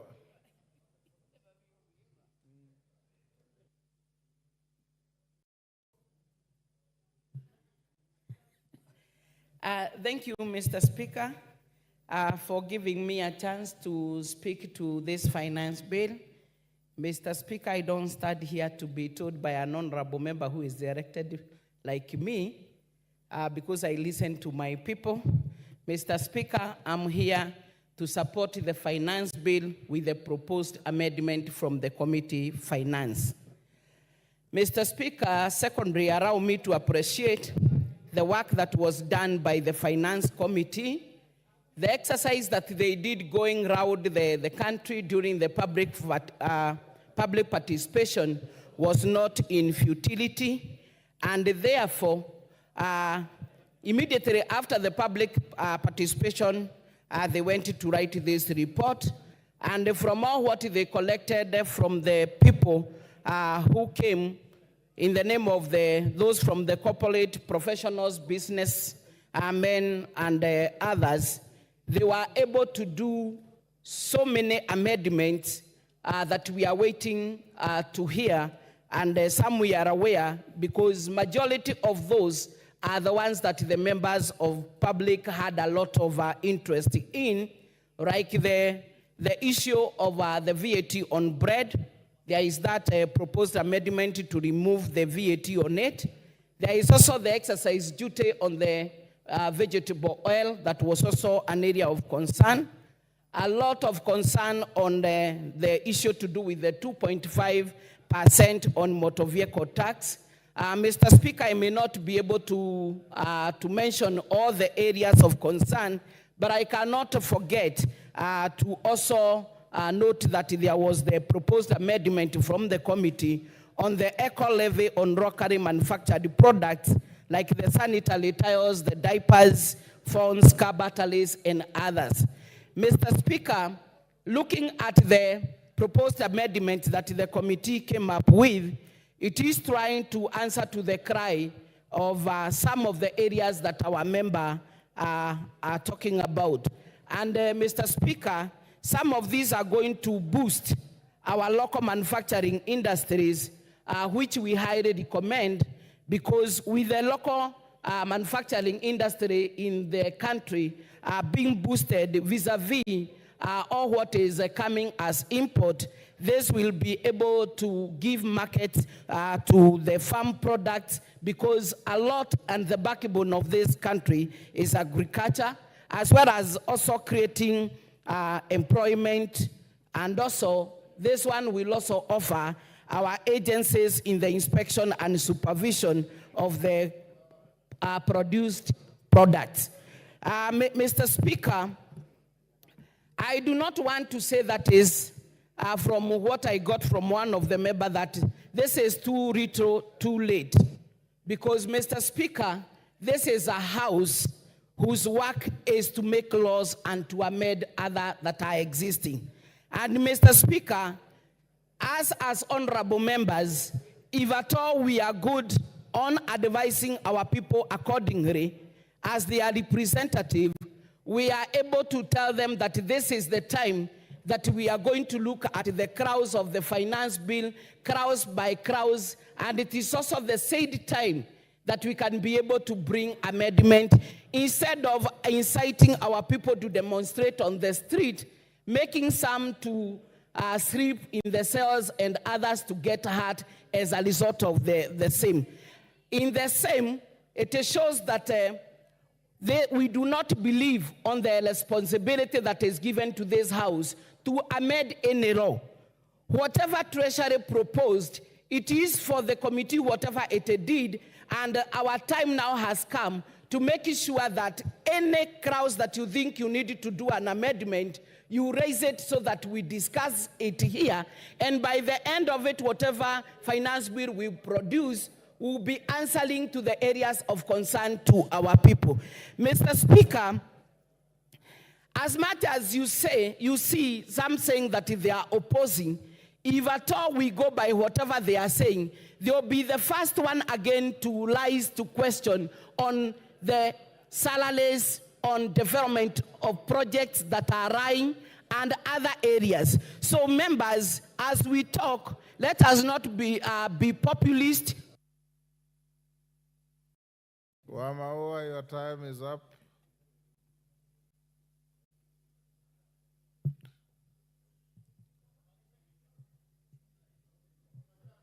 Yes. Mark Nyamita.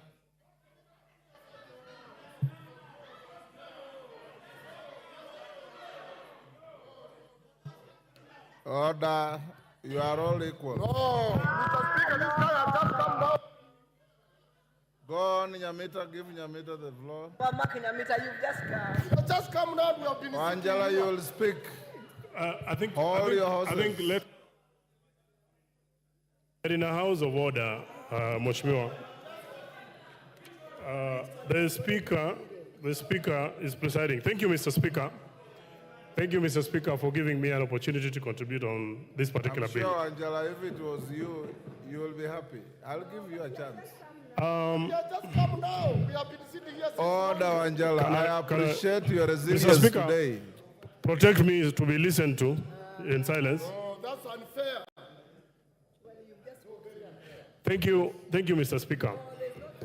From the onset, Mr. Speaker, I want to say that this bill, as was presented on the floor of this House, any reasonable member of Parliament would object to it. Because there is no way, Mr. Speaker, even our colleagues who are on government side would sit here and agree to some of the proposals that are actually in this bill. Let me begin with the sugarcane transporters. When you charge VAT on transport, I come from a sugar belt area, Mr. Speaker. Most of those roads, if not all of them, are maram roads that are not maintained. So when you're saying that they utilize the roads and they're spoiling them, we are sometimes just lucky if the factories themselves actually do it. Mr. Speaker, the taxation on bread in itself, many members, though in this House, do not eat bread, not because they cannot afford. They do not eat bread because they have other alternatives or they've sought other healthy issues, types of food that they want to actually take. But the common man relies on bread as a staple food. So trying to tax it really, Mr. Speaker, is completely out of this space. Taxation on motor vehicle based on value also does not make sense. Mr. Speaker, someone who is driving a Probox and someone driving a V8, like many members on the floor of this House, utilize the same space, they apply the same weight on the road. If you're going to tax them and you tax them, it would have been disproportionate in terms of taxation. So therefore, this was actually not making sense. Tax on vegetable oil, Mr. Speaker, would have increased tremendously the cost of food for the common man. So any reasonable person on the floor of this House, regardless on which side you sit, would definitely then oppose this particular one. The eco levy, though being very progressive, Mr. Speaker, I do not think the way it had been put in this particular bill made a lot of sense.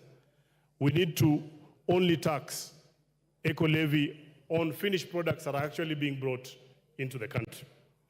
I am happy that many members agree and will oppose the threshold for VAT registration. In my constituency, Mr. Speaker, over the last about 1 month, I have had to bring young people together to try and give them CDF projects. Some of them are registering organizations for the first time.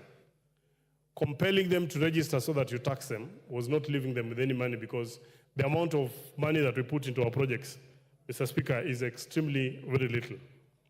Having said that, Mr. Speaker, I just want to urge my colleagues that the best thing for us, that it is this House, the 13th Parliament, that must stand to be counted. We have a more enlightened public, and I want to commend the committee because of the extensive public participation. I have seen in their report that they actually had to add a few more days for people to give their views.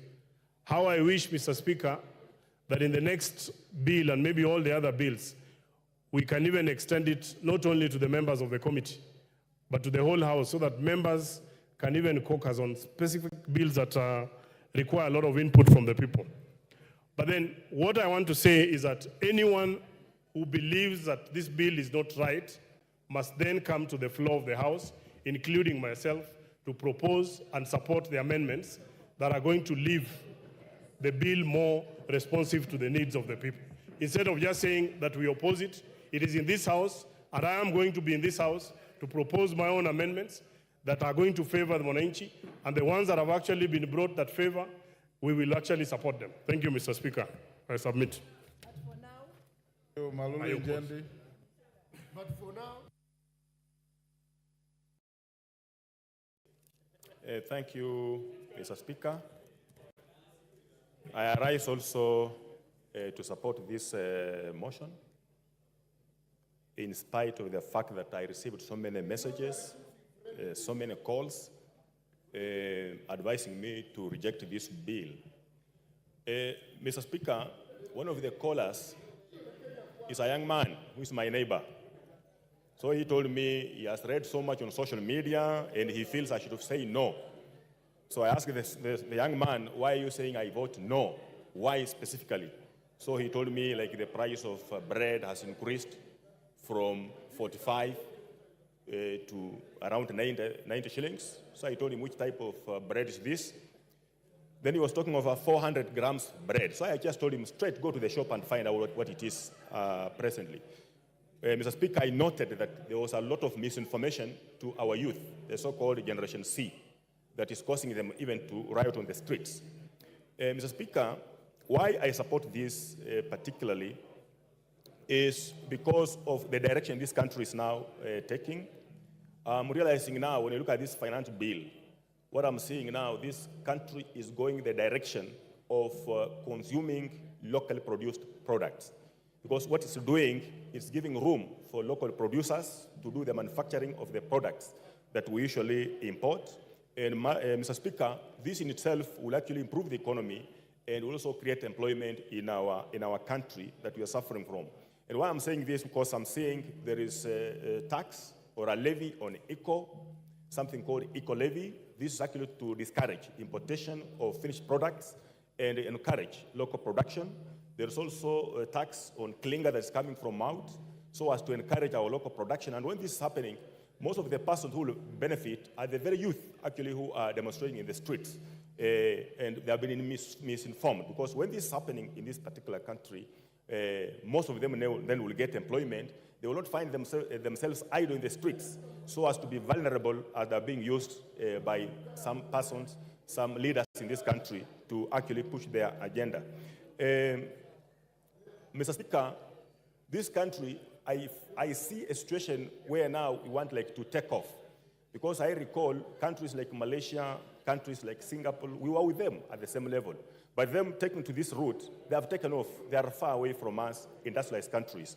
So this is the right route, and I want to advise Kenyans that we have to be patient with this particular country, and if they want to know that we are on the right track to development and even to our own benefit, they should see what has happened. You know, previously when this government took over, the price of bread was so high, the price of unga was so high, the price of maize was so high, you know, but currently now these prices have come down because of the policies this country is taking to.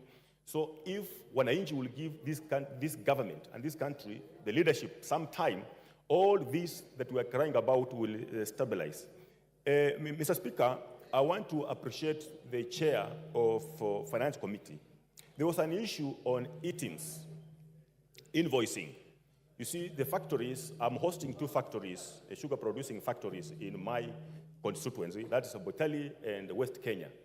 The 2 factories, the directors came to my home complaining about the items, what it was to farmers. And they were arguing that if they do this, there will be double taxation to the farmers, the cost will be pushed over to the farmers. And when you look at the whole process of developing e-tax, e-teams, it was a whole cumbersome process that even most of the farmers who are illiterate could not manage. So when I called him, he told me, he asked me to ask them to come and make their presentations, and they did their presentations.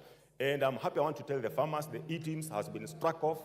The issue of transport of cane from the farm, the factory, has also been struck off, because this cost would be passed over to the farmers, which I'm now telling the people of Malava that I represent.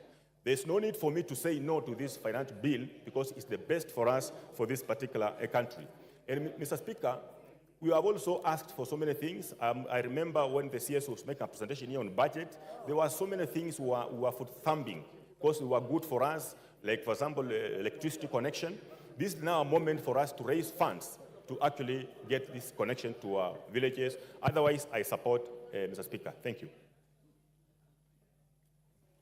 Thank you, Cain Katana.